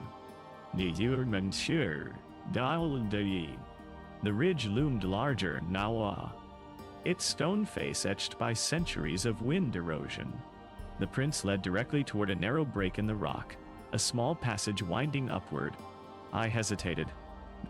If it was a trap, I had no strength to fight. If it was a camp, I had no strength to flee. But staying in the open meant death. I stepped into the passage. Cool shadow enveloped me instantly. The air shifted. Less harsh, less dry. The stone walls rose on either side, not close enough to threaten, but close enough to shield. I braced a hand against the wall, breathing shallowly as the dust inside me stirred with each breath. The passage wound sharply, then opened into a small plateau, a flat stretch of stone overlooking a deeper valley carved between high cliffs. And in that valia, tents, 6 or 7, canvas dot, weathered, wev, real, dull. Smoke drifted upward from a small fire. A figure crouched beside Etos, humanoid, adjusting a pot suspended over the flames. Another sat nearby, head bent, hands working on a piece of machinery. A third paced lazily near the tents, rifle slung across their back. A camp. A real camp. My knees gave out again, but this time I fell forward instead of collapsing. My hand reached out, gripping a rock to steady myself. My voice cracked in my throat, unable to form words. The pacing figure turned. Saw me. Froze. Then shouted something to the others. 3 heads snapped in my direction. I forced breath into my lungs. Forced my lips to move. A single word scraped out, barely audible. All help. Silence dropped across the camp, like a weighted net. Then, the rifle came up. Not in greeting, in warning. I froze. Their voices drifted upward, sharp, confused, suspicious. They were not approaching yet. They were assessing. Judging. Deciding. I lifted both hands slowly, palms open, trembling. Aoyan, Nota, cartel. I'll arrest, direst. Inota, a threat.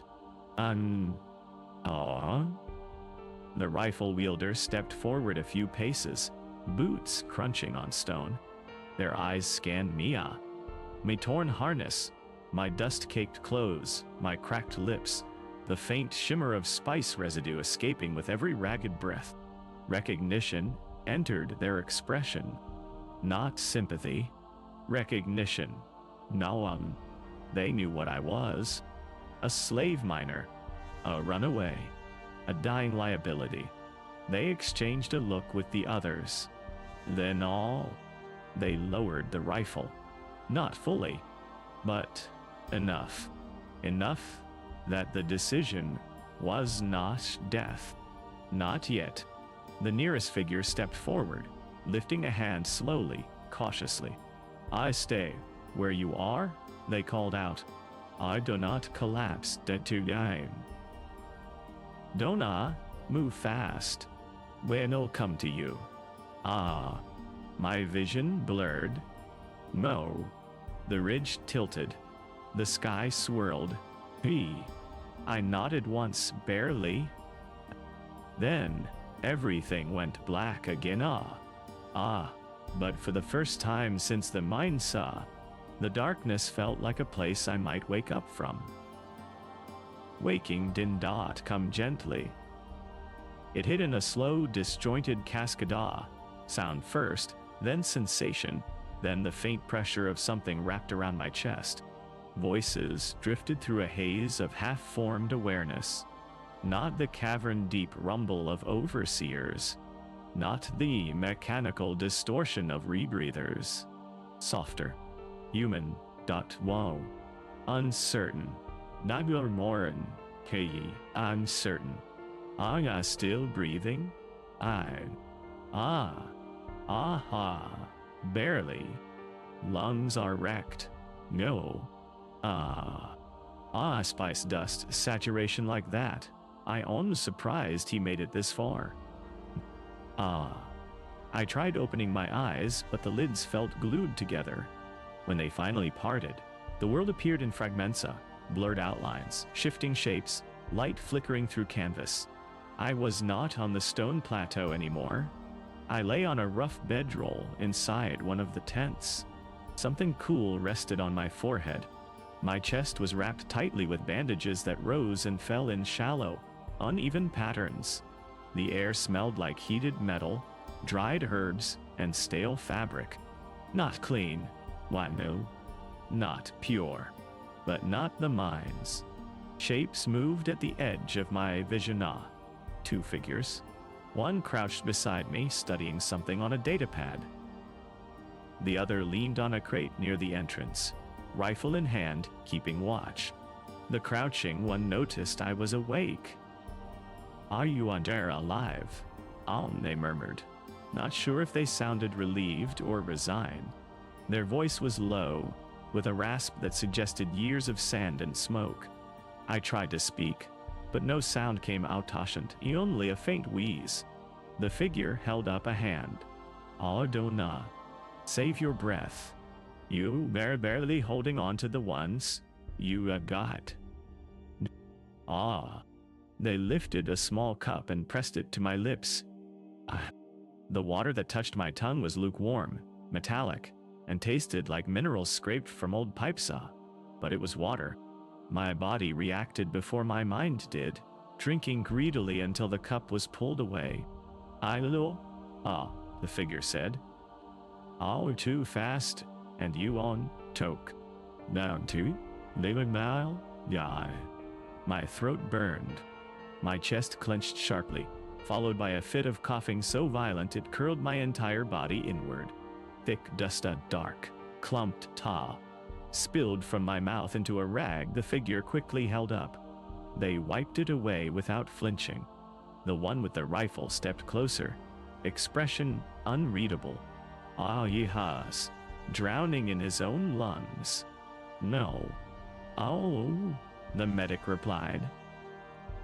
He has, clearing them. More coughing, more dust, more pain. But after a minute, something shifted. The pain dulled, just slightly. My breaths deepened by a fraction. The world sharpened at the edges. I managed a whisper. Whereon am I? The medic exchanged a look with the rifle wielder, then answered, "I trade Camp de Dio. Independent. We move between settlements that the cartel pretends Donna exists." They paused. "We found your trail. Anyone with half a brain could see you were not. Just another wanderer." The rifle wielder straightened. We thought you were bait. A trap. Home. Hutt. Trick. Butana. They gestured at Mia, at the torn harness, the cracked skin, the dust still leaking from my lungs. 101 fakes that, rat. Come in. My vision drifted to the tent ceiling. Canvas patched in places. Dust clinging to the seams. A thin strip of sunlight cutting across the far wall. How long? I croaked. Since we carried you in? A day and a half? The medic replied. Maybe 2. Hard to say. You were nearly unconscious the whole time. When? 2 days. I had been unconscious for nearly 2 days. The idea felt foreign. In the mines, unconsciousness meant death. Here, it meant I did not know what it meant. The medic leaned closer. Listen. We treated the surface wounds. Rehydrated you. Stabilized your breathing as much as we could. But what's inside you They tapped my chest lightly. Another matter. You must. I closed my eyes, bracing myself. Auspice dust saturates the lungs. Once it settles deep enough, it does not come out. Not without medical equipment we do not have. Not without treatments only the cartel or the empire can afford. My throat tightened. Huzzah. I'm dying. No. Neural. Silence. A long one. The rifle wielder broke it. Everyone else dying. Some of us just know the timeline better. New disemication. How? The medic shot them a glare.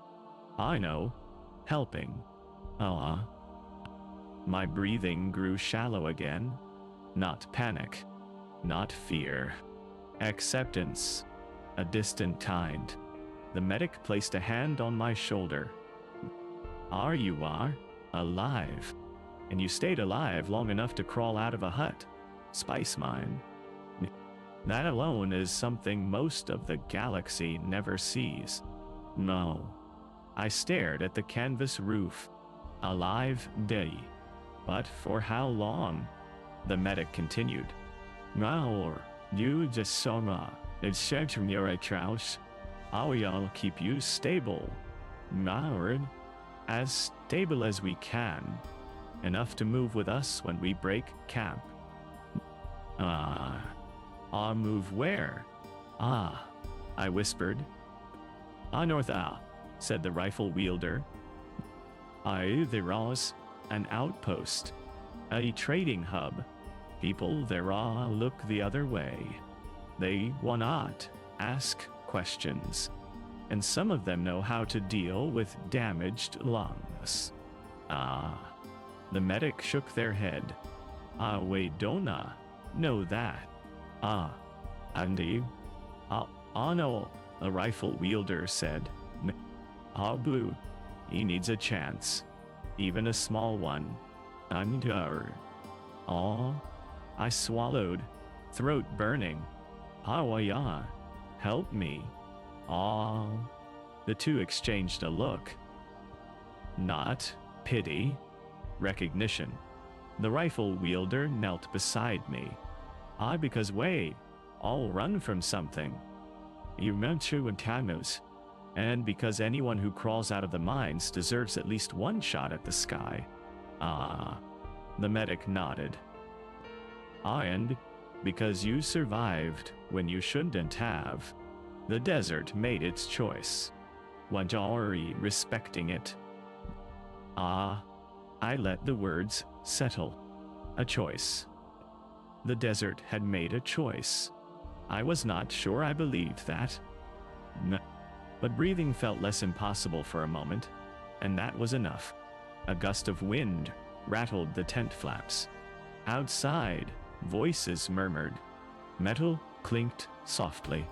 The camp was preparing to move. Time was passing again, no longer frozen in extraction cycles and artificial alarms. I shifted slightly in the bedroll, the movement small but deliberate. The medic placed a gentle hand on my chest. Our wrist. We leave at sunset. You need strength to travel. I exhaled slowly, dust curling faintly from my breath. Strength. To you.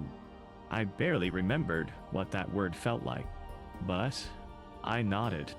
And for the first time since escaping the mine, I closed my eyes not to shut out the dark but to let something else in. A small, fragile, stubborn thing. Survival. Sleep, when it came, was not rest. It was a drifting half-consciousness, where breath and pain tangled together in a rhythm that barely qualified as living. My dreams were grainy, coated in dust-ash shadows moving through tunnels, the hum of extractors vibrating through my bones, Drass pressing his hand to the wall as if listening for a heartbeat buried in stone. But the dreams didn't pull me under the way they once had. They drifted at the edge of my mind, unable to anchor themselves fully. When I woke again, the light inside the tent had shifted. Fainter. Warmer. Sunset. The air smelled of something metallic and silvery. Eating stew simmering over a fire outside. My stomach tightened, the faint memory of hunger stirring. I had not felt real hunger in the mines. Hunger became something else down there, something dull and permanent. But here, the sensation felt alive again. Sharper. Real. Footsteps approached. The flap lifted, and the medic stepped inside carrying a small bowl. I'm awake, they said, kneeling beside me. Good, dad. Drink slowly. Another one jow. They helped lift my head. The stew was thinaya, mostly broth, bits of dried root, stray grains of something that tasted faintly of salt and smoke. It warmed my throat like liquid heat. After a few sips, my lungs spasmed again, but this time the coughing fit was not as violent. Dust still rose from my breath, but less of it. The medic watched closely, searching my face for signs of panic or strain. You are stabilizing. Oh, they murmured. Me. I gave a faint, cracked laugh. Hey? That what this is? The medic's mouth twitched into something like a smile. Your heart rate has slowed. Beaverins, down. Down? You are breathing deeper. The stabilization. Out here. I handed back the bola, or tried to. My hand trembled, and they took it gently from my grip. I'll be packing up soon. Samuel, they continued. You all ride in the skiff. It wanna be comfortable, but you wanna have to walk. Nothing. The thought of standing, let alone walking, felt absurd. My limbs felt foreign, like they belonged to someone else. Inner, weaker version of me dragged back from the edge of death. You Tom? What is this place? I whispered. Or who are you? The medic wiped their hands on their trousers and leaned back against a crate. Scavengers. People who have fallen out of the systems that pretend they own the galaxy. A pause. Few ex-slaves. A few runaways. A few mercenaries with soft spots they do not talk about. Now, and you? I asked. Someone who owes their life to strangers. They replied. And pays that debt forward when they can. Outside, voices rose as equipment was loaded. Canvas rustled. Metal clinked. The skiff engine sputtered as someone tested the ignition. You said. There is a trading hub, I murmured. Is. What will they do with someone like me? The medic hesitated. Me? Depends who you find. Depends what you tell them. Some will turn you in if they think there is a bounty. Hutts pay well for escaped assets. Their jaw tightened. But others saw. Others do not care who you were. They only care who you are now. I looked down at my hands, scarred, dust-stained, trembling. I did not know who I was now. Not fully. Not yet. What if I swallowed. What if I do not make it there? Auntie. The medic did not flinch at the question. Often, you dona, tidy, but y'all die out here on your terms, not theirs. That matters. It did. More than I expected. Footsteps approached again, heavier this time. The rifle wielder stepped into the tent. Expression set. We are. Ready, off they said. Storm's coming. Do we? Storm? I asked weakly. A sandstorm, the rifle wielder replied. A big one. We saw the first front on the ridge. If we do not move now, we be buried alive. The medic stood in motion for me to do the same. Can't you? Can you walk? See. I can try. They helped me up. one arm around my back, guiding me carefully. My legs wobbled beneath me, weak as reeds bending under wind. The tent spun for a moment, then steadied. I took one step forward, then another. Slow, fragile, but standing felt like a victory. We stepped into the open, the desert sky stained with the deep orange and purple of dusk. The wind had picked up, carrying grains of sand that stung against exposed skin. The camp was nearly dismantled, tents packed, supplies strapped onto the skiff. A handful of figures moved quickly, checking ropes, tightening seals, securing crates. I was led toward the skiff, patched together vehicle held aloft by a whining repulsor lift engine. 2 long benches ran along its sides. Tarps were tied down overhead to shield from wind and sand. When I nozo, a few glimpses of the horizon showed something ominous, dark clouds of dust building in the distance, rolling like a rising tide. The medic helped me onto one of the benches. I sank into the seat, body sagging with exhaustion. The rifle wielder climbed in beside me. Stay low, they said. Storm winds can peel skin if you are exposed. I glanced at the approaching wall of sand. It looked almost alive, like a massive creature crawling across the desert floor, swallowing everything in its path. The medic hopped aboard and signaled the driver. The engine roared, vibrating the entire skiff. As it lifted off the ground, the tarps flapped violently overhead. The desert darkened. The wind howled. And the storm hit.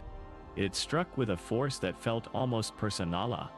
A blast of sand and heat and sound that slammed into the skiff's shields, rattling the frame violently. The tarps thrashed. The benches shuddered. The world outside dissolved into swirling brown and red. I clung to the bench, teeth clenched, lungs tight. The driver shouted over the roar. Hold on. If the engines stall, we are dead. The medic grabbed the rail with one hand, bracing themselves. The rifle wielder shielded their face with a cloth, eyes narrowed. The storm screamed. Ho! Sand pelted the shields like thousands of needles. The engine strained, whined, nearly faltered, then stabilized. Barely. For a moment, just a moment. I thought the storm might rip the skiff apart, tear me from the seat, and bury me in the desert before I even had a chance to understand what freedom meant. But the engine held. The shields held. The skiff surged forward, and through the storm's howl, through the chaos of wind and sand and rattling metal, I felt something rise slowly in my chest. Flicker of defiance, thin but real. I was not underground. I was not owned. I was not dead. Not yet. Not. The storm swallowed everything. Sky, horizon, direction, even sound. The skiff shook beneath us as if the wind were trying to tear it apart, piece by piece. Sand hammered the shield so hard, the vibrations traveled straight through the metal benches into my bones. I clung to the rail with both hands, knuckles pale beneath layers of dust. The medic leaned close, shouting over the roar. I'll breathe shallow. The filters cannot handle this much particulate. Anyway. Breathe shallow, as if I had another choice. Every inhale scraped through narrow pathways clogged by spice dust, turning breath into a deliberate act of survival. The storm's howling filled my skull, drowning out everything else I thought, fear, memoria, until only the raw sensation of existing remained. Minutes stretched into something longer. Time bent in the storm. The skiff jolted violently. A metal crate tore loose from its bindings, sliding across the deck toward me. The rifle wielder lunged, slamming their shoulder into it before it crushed my legs. The impact sent them stumbling. but they caught themselves on a handrail. Iowa, I rasped. You did not have tall. They shot me a sharp look through their dust-smeared goggles. Awe dona, leave anyone behind. Tatooine behind. Not out here. Before I could respond, the driver yelled, I brace! The skiff tilted sideways as a massive gust hit its flank. For a heartbeat, the repulsor lifts faltered, and gravity tried to claim us. The world spun, in a blur of sand and orange light. My stomach lurched. Then the engine screamed back to life, fighting for balance. The skiff leveled again, barely. The wind's pitch shifted higher, sharper, desperate. The storm was strengthening. Too strong. The driver shouted. Need shelter. Nay. There is no shelter. Someone yelled back. There is all. The medic said quietly. If we can reach the canyon. You and Noiro. I am not dead. The rifle wielder shook their head. No, in this wind.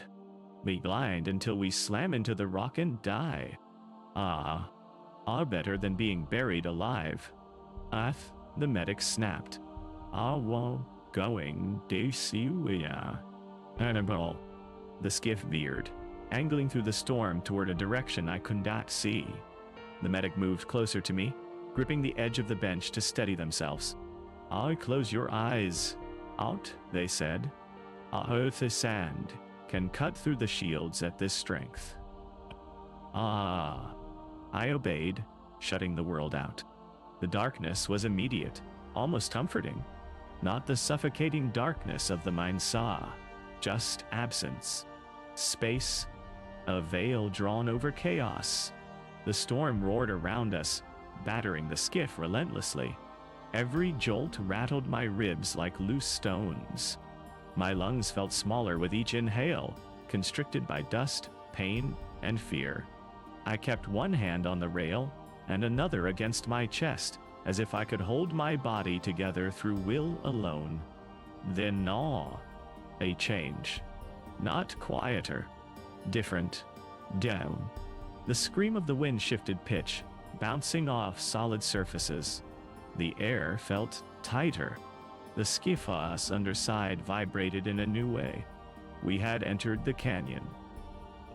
The shields flared brightly as sand funneled between the stone walls, becoming a concentrated torrent.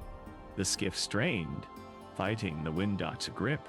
The canyon channels created eddies, spirals, violent currents trying to flip us. But the stone also gave us direction. Protection. Possibility. I opened my eyes just enough to see massive rock faces looming on either side, dark, sheer, streaked with ancient erosion. The storm whipped through the canyon like a living creature, but the walls held it back just enough for the skiff to slip through. The driver shouted something, but the storm swallowed their words. Then the canyon widened. Just for a moment. A pocket. A hollow. The medic yelled. The skiff dropped onto a lower ledge with a bone-rattling crash. The repulsor lifts sputtered, then cut out entirely. The shield flickered. Died. Sand blasted across us instantly, forcing everyone to duck and cover their faces. The rifle wielder hit a switch, deploying a tarp-like barrier from the skiff's side. It snapped upward, shielding us from the worst of the storm's fury.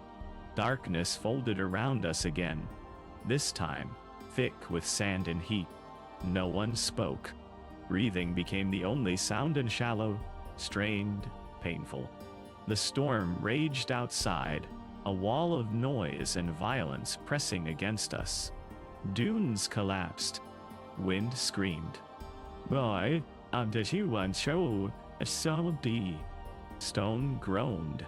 I closed my eyes again, pressing my forehead into my sleeve. My lungs rattled. Dust shifted inside me with each inhale like gravel sliding down a slope. But I was alive. Alive in a way that did not feel accidental. Minutes passed. Maybe hours. Slowly, the wind quieted. The sand tapered from a scream to a hiss, then to a faint whisper. Finally, silence, broken only by the clink of the medicaid's tools and the hushed exhaustion of the crew. The rifle wielder lifted the tarp. Day. Sunlight filtered through dust, dim and red, but present. Ahoe made it. Out, they said faintly. I stormos passed. Hey, you mau. The driver exhaled shakily. Skifa's half dead. But she huddle get us to the hub. They said. The medic leaned toward me. Alan yows your chest. Nay. I managed a whisper. I stilla. Working, dottier. They nodded once. Good. Das. We move at twilight. Cooler, safer. One day. The rifle wielder stood, stretching stiff limbs. Their gaze drifted to me. You fought? I said quietly. Even when you had nothing left. That's not something the desert ignores. I looked away, unable to hold that gaze. Praise felt foreign. Undeserved. Ew. The medic draped a thin blanket over my shoulders. Rest while you can. No. The next stretch will be hard. Nasari. Nay. I lay back against the bench, feeling the skiff steady on the stone ledge. My vision blurred, but this time not from dust. Exhaustion washed through me again, heavier but warmer. The storm had not killed me. The desert had not claimed me. The mines had not dragged me back. Each near death felt like a thread snapping. And through the gaps, something new was beginning to take shape. Not hope. Not yet. But momentum. A pull towards something beyond survival. Something I was not ready to name.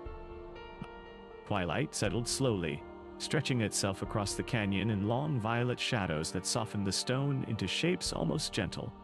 The heat bled out of the rocks in steady waves, drifting upward as the air cooled. The skiffah's repulsors hummed weakly as the driver coaxed life back into them, checking gauges and muttering to the engine in a tone halfway between threat and prayer. I sat, propped against the side rail, wrapped in the thin blanket the medic had given me. My breaths came shallow but more stable. Each inhale still scraped, but the pain had become a duller thing, something I could thread myself around.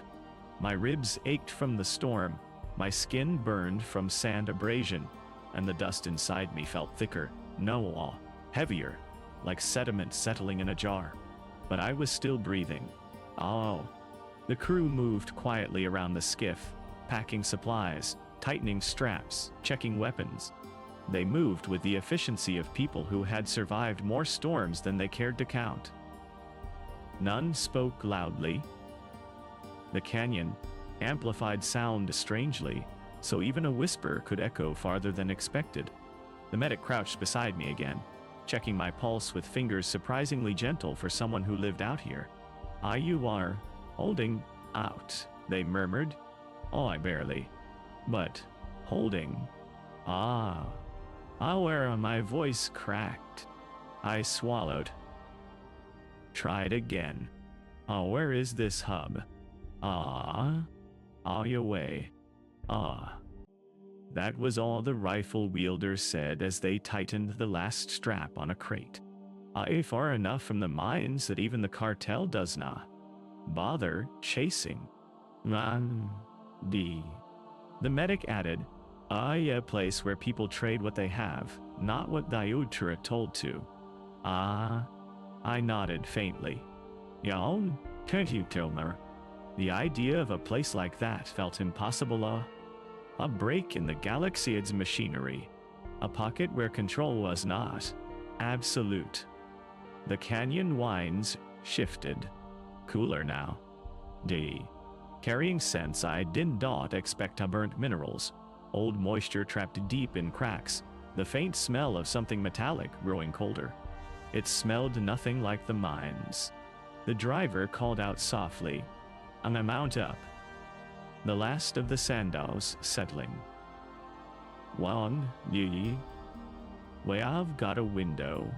The medic helped me to my feet, not lifting me, but giving me enough balance to let my legs remember their job. I moved slowly, carefully, every motion deliberate. The dust in my lungs shifted again, making my breath shallow but steady. I climbed onto the skiff's bench with their help. The others boarded quickly.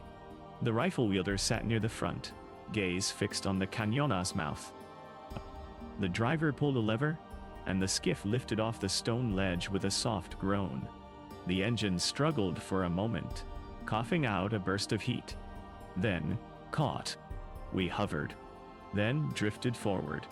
Night deepened as we glided through the canyon, the last traces of sunlight fading behind jagged stone. The skiff lights flickered, on dim strips of yellow that illuminated only a few meters ahead. Beyond that, the canyon became a corridor of shadows and muted echoes. The medic sat beside me, hands clasped loosely, eyes scanning the darkness. Are you on here things? Ow, they said quietly. Our wind, rock, leftover storm remnants. Do not jump at every sound. What if something else real? They gave a faint smile. Often, we deal with it. The canyon wound like a sleeping serpent, curving sharply, then straightening, then dipping slightly. The walls rose higher, the further we traveled, swallowing starlight until only slivers remained overhead. The hum of the skiff was rhythmic, a mechanical heartbeat steady enough to lull the mind if you let it. I didn't let it. Something in the canyon did not feel empty. Not dangerous, just inhabited by echoes older than any mine. My ears caught faint tremors in the stone. Footsteps, wind blowing across eroded ridges. Memory? The whispering in my lungs rose and faded, never quite dissolving. We drifted deeper into the canyon. Minutes passed. Then in awe, the rifle wielder raised a hand. Stop. You. The driver slowed the skiff to a crawl.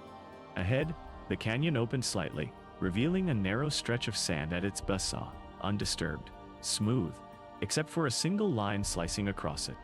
A footprint. Human. Ewan. Fresh.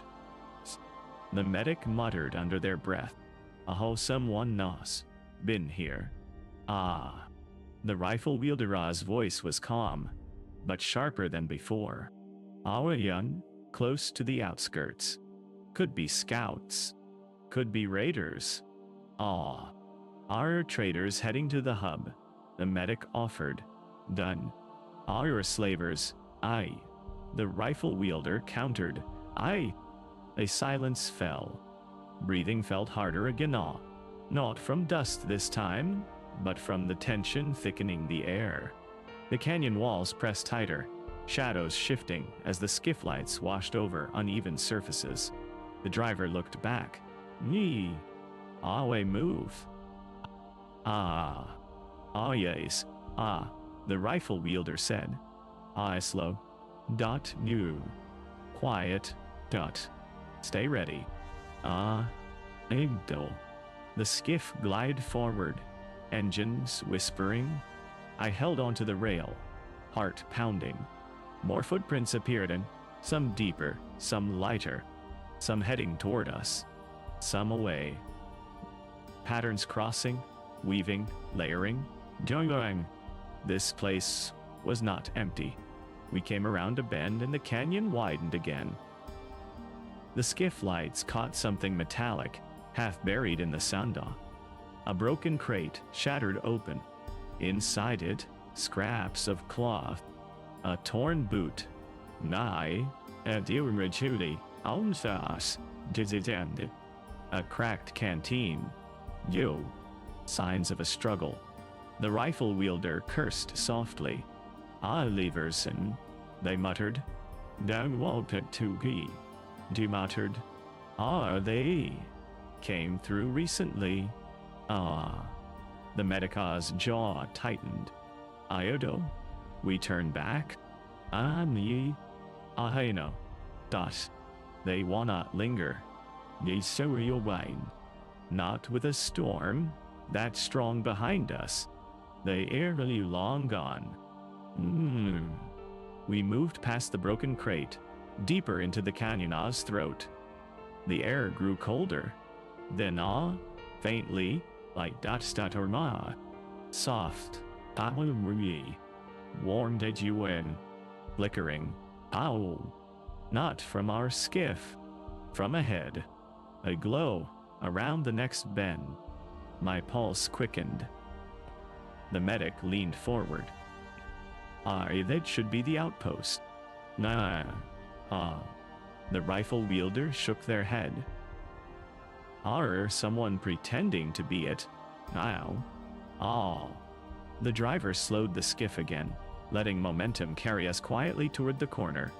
The canyon walls glowed faintly orange as the light grew stronger. Voices drifted through the stone, distant, muffled, but undeniably real. Human voices. Alive. Datius. We came around the bend, and the canyon opened into a hidden basin tucked deep between towering cliffs. Haven shielded from wind and sight. Fires burned in metal barrels. Small shelters were pitched against the rock. A handful of figures moved through the camp, silhouettes outlined by flame. An outpost. Real. Alive. And watching us approach. You and Child Tuti, Kaiser Nadredine. The skiff drifted to a halt at the edge of the basin. Conversations died. Faces turned. Hands moved subtly toward weapon saw. Just in case, the rifle wielder stepped off first, palms open, voice steady. On trade, Ashday called out. Storm, survivors, seeking shelter. Malor, K-soon, Maestro, Patier. A figure stepped forward from the shadow saw, tall, wrapped in layers of cloth, face hidden behind goggles and a veil. Their voice was calm, deliberate. I know cartel marks.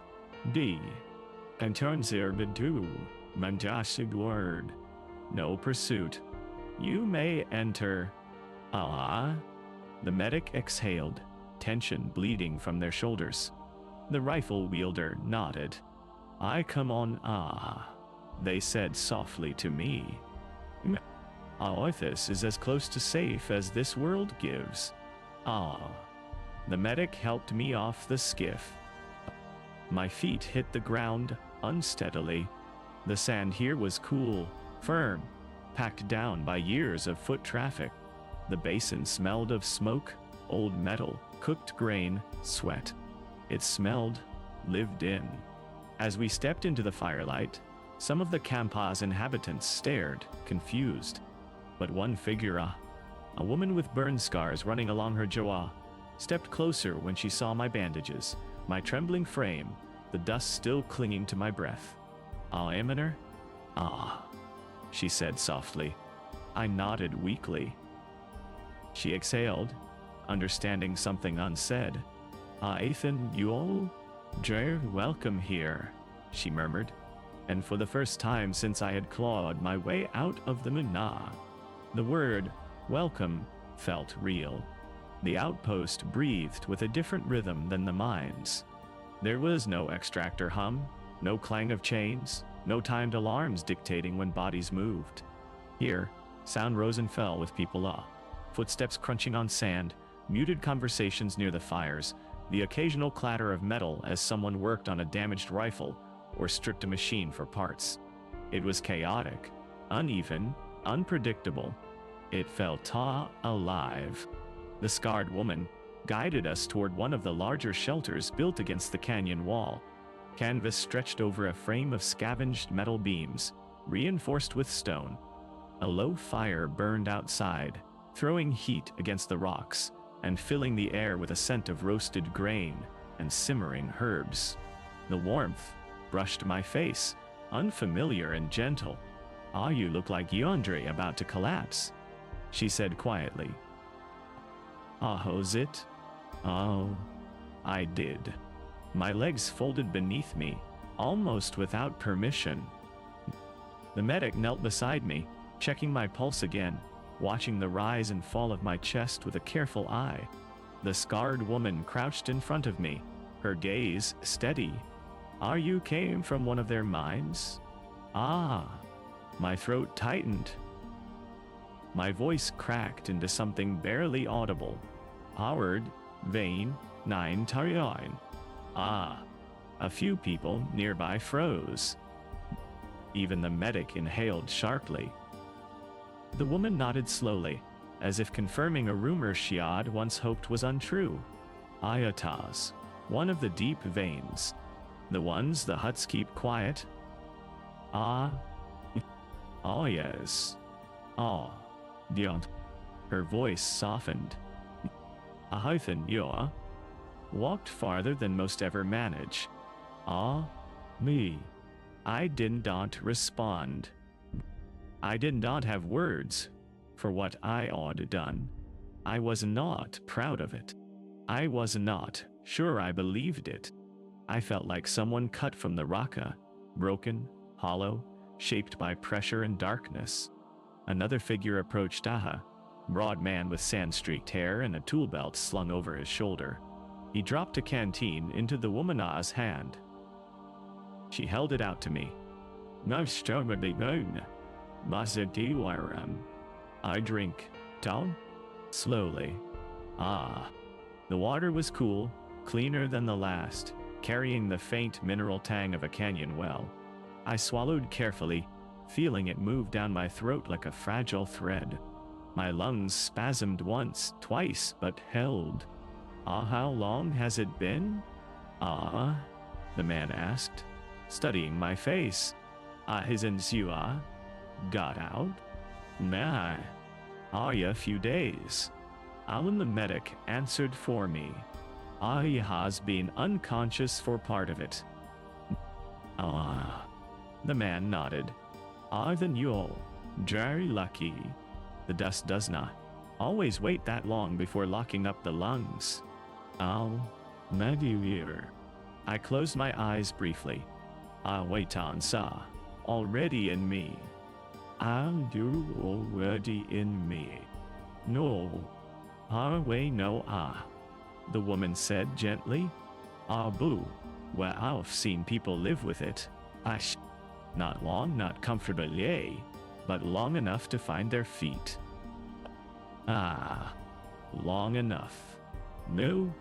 The words settled somewhere deep inside my ribs. The medic spoke again. Yarn, heading north tomorrow. The hub has healers saw. Real ones, with equipment. The woman raised an eyebrow. If they have equipment, Etons, stolen from the Empire. Stolen or salvaged? The medic replied. Either way, it might help him. Nantiruor. The woman studied me with a careful eye. Yehal needs stronger lungs to make that trip. I sumagnas where bigger to start right. No, the medic said. Ibu staying is not an option. Not for long. A faint breeze stirred the sand at our feet. The fire crackled. A few figures in the outpost returned to their tasks, but many still watched us from a distance. Some curious, some wary, some with the haunted recognition of people who had run from the same machines, the same shadows. The woman stood. Get something warm for him. You are? She pointed at the medicite, to find him a place to sleep. That was not the ground. She walked away, and the medic began helping me stand again. My legs trembled. My knees nearly buckled. But I forced them to hold. The skiff journey had drained whatever reserves the desert had left me. I needed rest. Water. Air that didn't burn like liquid sand. The medic guided me toward a small shelter at the far edge of the outpost. A structure wedged into a natural indentation in the canyon wall, partially shielded from wind. A single bedroll lay inside, clean enough to feel intentional. I'll stay here, the medic said. Ariton's quiet. Away from the fires. I lay down slowly, letting the blanket slide from my shoulders onto the bedroll. The stone beneath was cool, almost soothing. The medic crouched near the entrance. There's something you need to know. I looked up, vision blurring around the edges. You are safe here, they said. I'm missing. For now. Tatooine, but this place, it's temporary. These people move often. Too many eyes, too many patrols, too many slavers searching for strays. I closed my eyes. I understand. I know, the medic said. Are you Dona, Tatooine? I opened them again. They leaned in closer. Now, Hutt dust in your lungs will kill you if we do not find someone who knows what they are doing. You might have weeks, at most. All my men. The words did not surprise me. They still struck. I forced out a whisper. Then why help me? Why? The medic looked at me for a long moment. Expression soft, tired, honest. Because when I was dying in the desert, someone helped me, they said. They didn't ask why. Anyer. Silence drifted between us. The medic eventually stood. That's sleep. Tomorrow, we move. They stepped outside and let the flap fall. Firelight flickered faintly through the canvas, casting blurred shadows across the ground. Voices faded into a distant murmur. The wind whispered across the canyon mouth. My chest rose, fell. Rose, fell. Tired. Every breath burned, but the air was real, free. I stared at the canvas ceiling, tracing faint lines in the fabric. For the first time since the mines, I felt the weight of a future, not a long one, not a guaranteed one, but a path. Narrow, unsteady, painful. A path that led away from darkness. A path towards something else. Not redemption. Not peace. Just possibility. I let my eyes close, drifting into a sleep that felt lighter than any I'd known underground. Tomorrow, the desert would test me again. Tomorrow, the dust inside me would push harder. Tomorrow, the world above would demand more. But tonight, I was alive. And I was not alone. I woke before dawn, not because of alarms or shouting or machinery, but because pain has its own momentum. It pulled me from sleep long before the rest of the outpost stirred. The air in the shelter was cold, settling heavily in my lungs, making each breath feel thick and reluctant. Dust crackled faintly with every exhale, a reminder that nothing inside me had healed overnight, only rearranged itself. Outside, the canyon was quiet. The sky had begun to pale, washed in faint silver. A few silhouettes moved near the fires, clearing the ashes, preparing the skiff, whispering in tones that lacked fear. Out here, fear wasted energy. Practicality ruled. The medic approached, handing me a small cup of something warm. It smelled bitter, floral, sharp enough to sting my nostrils. "Ah, drink, they said. "I tundle. Help open your lungs. Temporarily." I drank. The liquid ran like fire down my throat, then bloomed cold in my chest. For several breaths I could not inhale at all. Then suddenly I could, deeper than the day before. It hurt, but it was breath. "Always leave first light," the medic said. "Ahe the Huba, a day and a half from here." "Maybe 2. "Oh?" I nodded. "Do and yo." The nod made my vision tilt. I steadied myself on the wall. "Okan, you walk to the skiff." "Yeah, manage." "ID, Midoriya." I stepped out of the shelter. The wind carried the scent of dust and stone, but not the heavy poison smell of the mines. A different kind of air.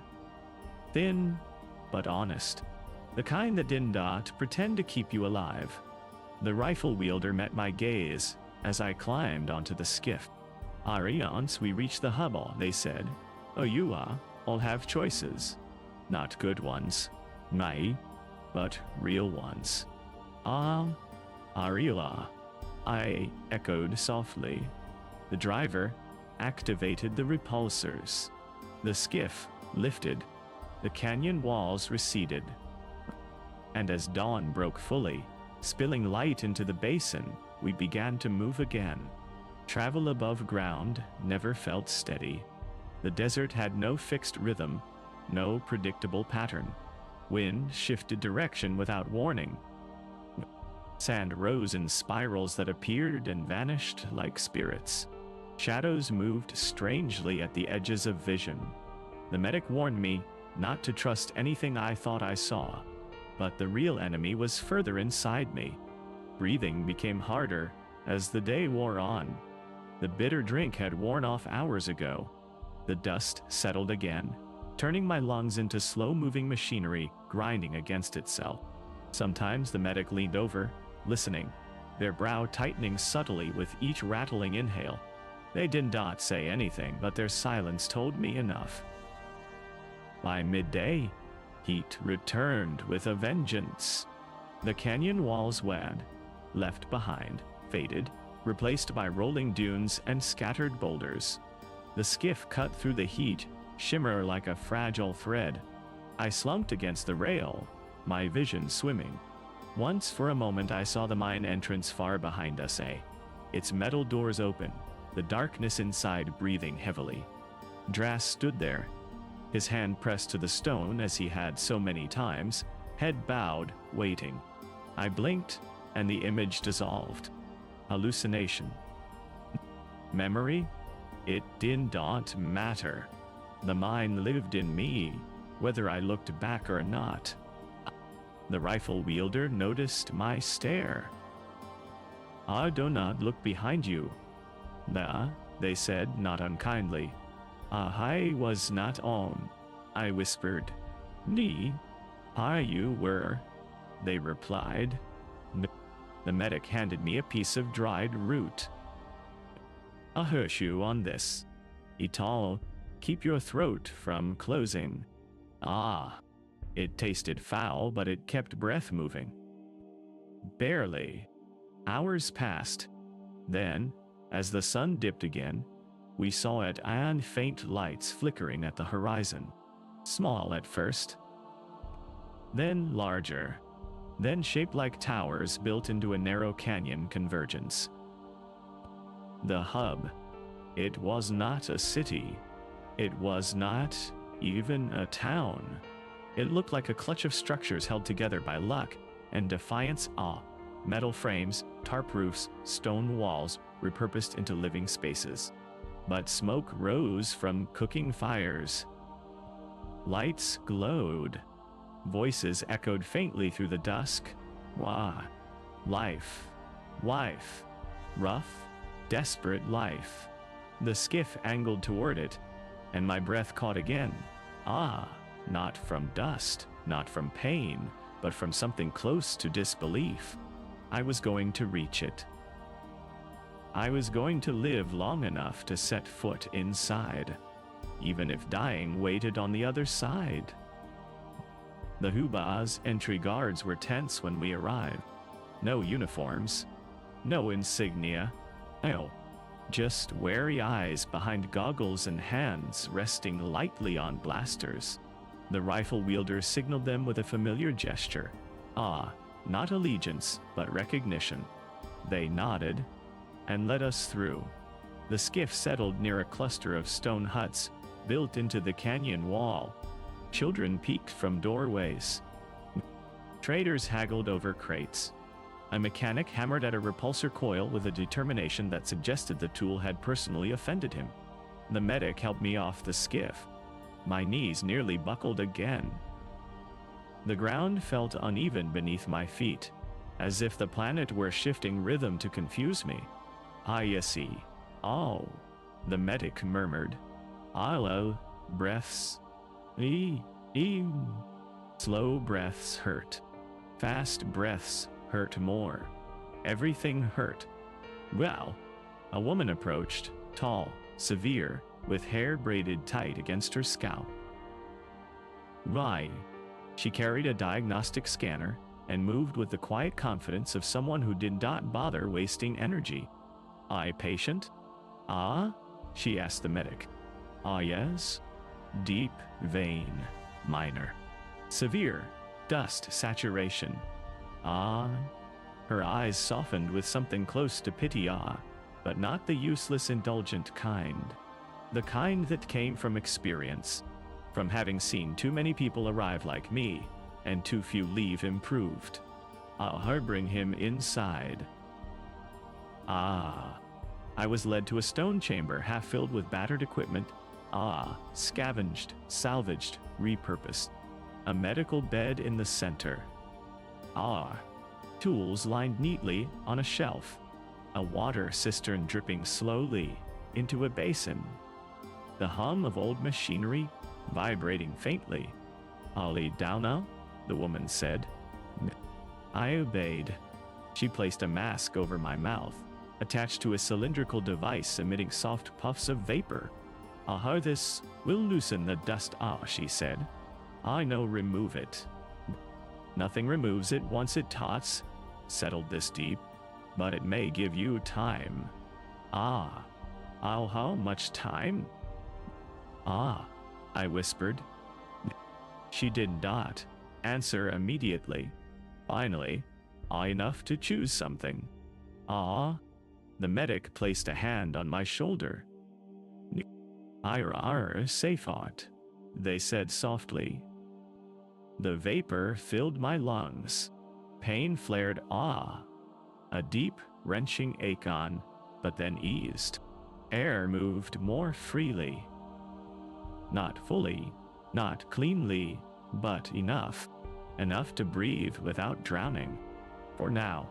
Bentiel. I stayed in that chamber for hours of vapor treatments, bitter medicines, stretches of rest punctuated by sharp stabs of coughing. Dust left my lungs in thick clumps, turning the cloth beneath my mouth a dark, ugly gray. IOR improving. The healer said calmly. No. Recovering. Improving. The distinction mattered. When I was finally allowed to sit up, night had fully fallen outside. Warm firelight shimmered through cracks in the stone wall. The medic appeared at the doorway. You can stand? Awaya. Try. They densu. Asen. They helped me up. My legs held. Barely. My lungs strained. But I did not collapse. We stepped outside. The hub at night felt different. Quieter, safer, smaller. People cooked near fires, traded quietly, sharpened tools, repaired armor.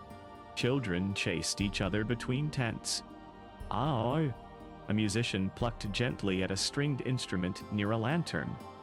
No, life. Life. Ordinary, imperfect life. I sank onto a low stone ledge, watching the flames flicker. The medic sat beside me. You made it all, they said. How for? How long?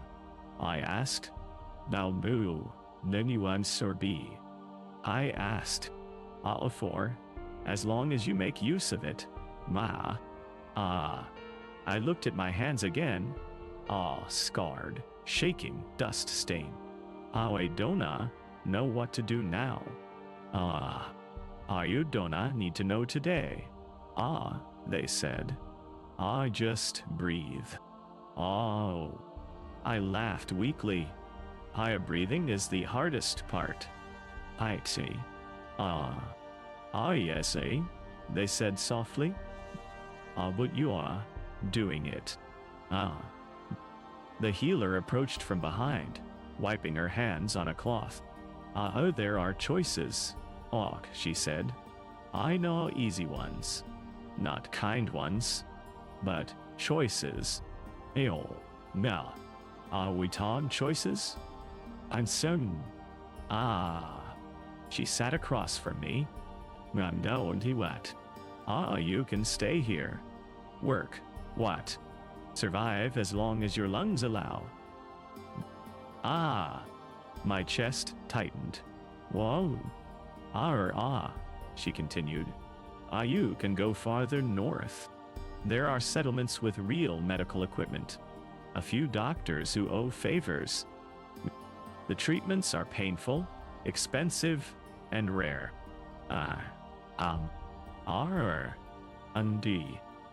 You can find the ones who free slaves for a living. Rebels. Cells scattered across the desert. They take in runaways.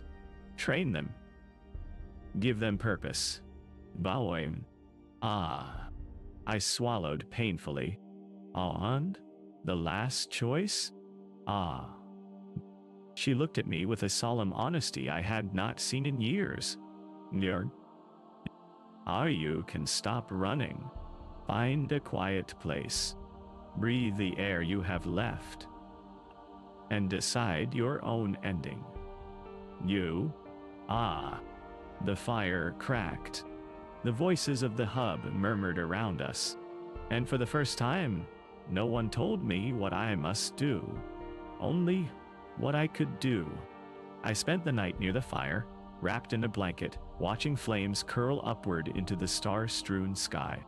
The desert felt vast, infinite, indifferent, but not hostile. Not anymore. The mines had been the opposite, small, confined, suffocating, alive with cruelty. Down there, death felt certain and anonymous. Up here, death felt like a decision, a horizon, a line I could walk toward or away from. I breathed slowly, feeling the vapor treatment still lingering in my lungs. It didn't fix me. It didn't erase the dust. But it made breathing possible. Possible was enough. People passed me through the night, traders, scavengers, wanderers. Some offered a quiet nod, recognizing something in my face. Others said nothing. A few sat briefly beside me, sharing a moment of silence. No one asked for my story. They didn't need to. My lungs told it for me. Near dawn, the medic returned. They sat beside me without a word. When do you leave? I asked. I soon, they said. I know with you. Our path goes west. I see. You could come with us, They offered carefully. Arbu, itons. not the path you need. Ah. Ah, what path do I need? Ah. The medic smiled faintly. Ah, Huttas. The one thing no one can tell you. Ah. I nodded. A thin cough escaped me. Dust drifted from my lips like faint smoke. I looked at the rising sun. I want to live on, I said softly. Even if the tongue's short, I arust never. I want it to be mine. Ah. The medic placed a hand on my back. Oh, I'll then choose the path that gives you breath. Ah. Breath. The one thing I had earned the hardest way possible. The sun rose fully, and with it, my decision. I stood the edge of the hub as morning light spilled across the desert. My lungs burned with effort, but breath still came. The healer had given me a final treatment, a pack of herbs, and a warning. This buys you time, she said. Nothing more. Use it well. Well. Ah. The medic clasped my shoulder. You survived the mines. You survived the desert. Whatever comes next is your choice, not theirs. Ah. I nodded, unable to speak past the tightness in my throat. The rifle wielder approached, offering me a small blade with a wrapped handle. For the road, they said. I know a weapon. A tool. I took it. It felt solid. Real. The outpost watched silently as I walked toward the northern pass. The path that led toward settlements, toward healers, toward something resembling a future. My steps were slow, but steady. Each inhale hurt, but each exhale reminded me I was alive. The desert wind brushed against my face, carrying heat, sand, and distant whispers. Not the Minas whisper, not the hallucinations. The desert's whisper, a new voice, a new ache, a new life, a brief, fragile mine. As I climbed the ridge and the hub faded behind me, the sun warmed my back. My lungs rattled, fighting the dust that would never leave. But the breath came anyway. One more, and another, and another. The mines had shaped me, broken me, filled me with dust and darkness. But they had not kept me. I walked into the morning light, body failing, breath thin, future uncertain, but free. And for the first time since childhood, since memory was clean and unbroken, I felt something unfamiliar press gently against the edges of my thoughts. Not hope, not peace, but something smaller, a promise that even in a galaxy built on control, someone like me could carve out a fragment of life, even if it was short. Even if it was painful, even if every breath hurt, it was mine. I breathed in the desert air and walked toward whatever remained.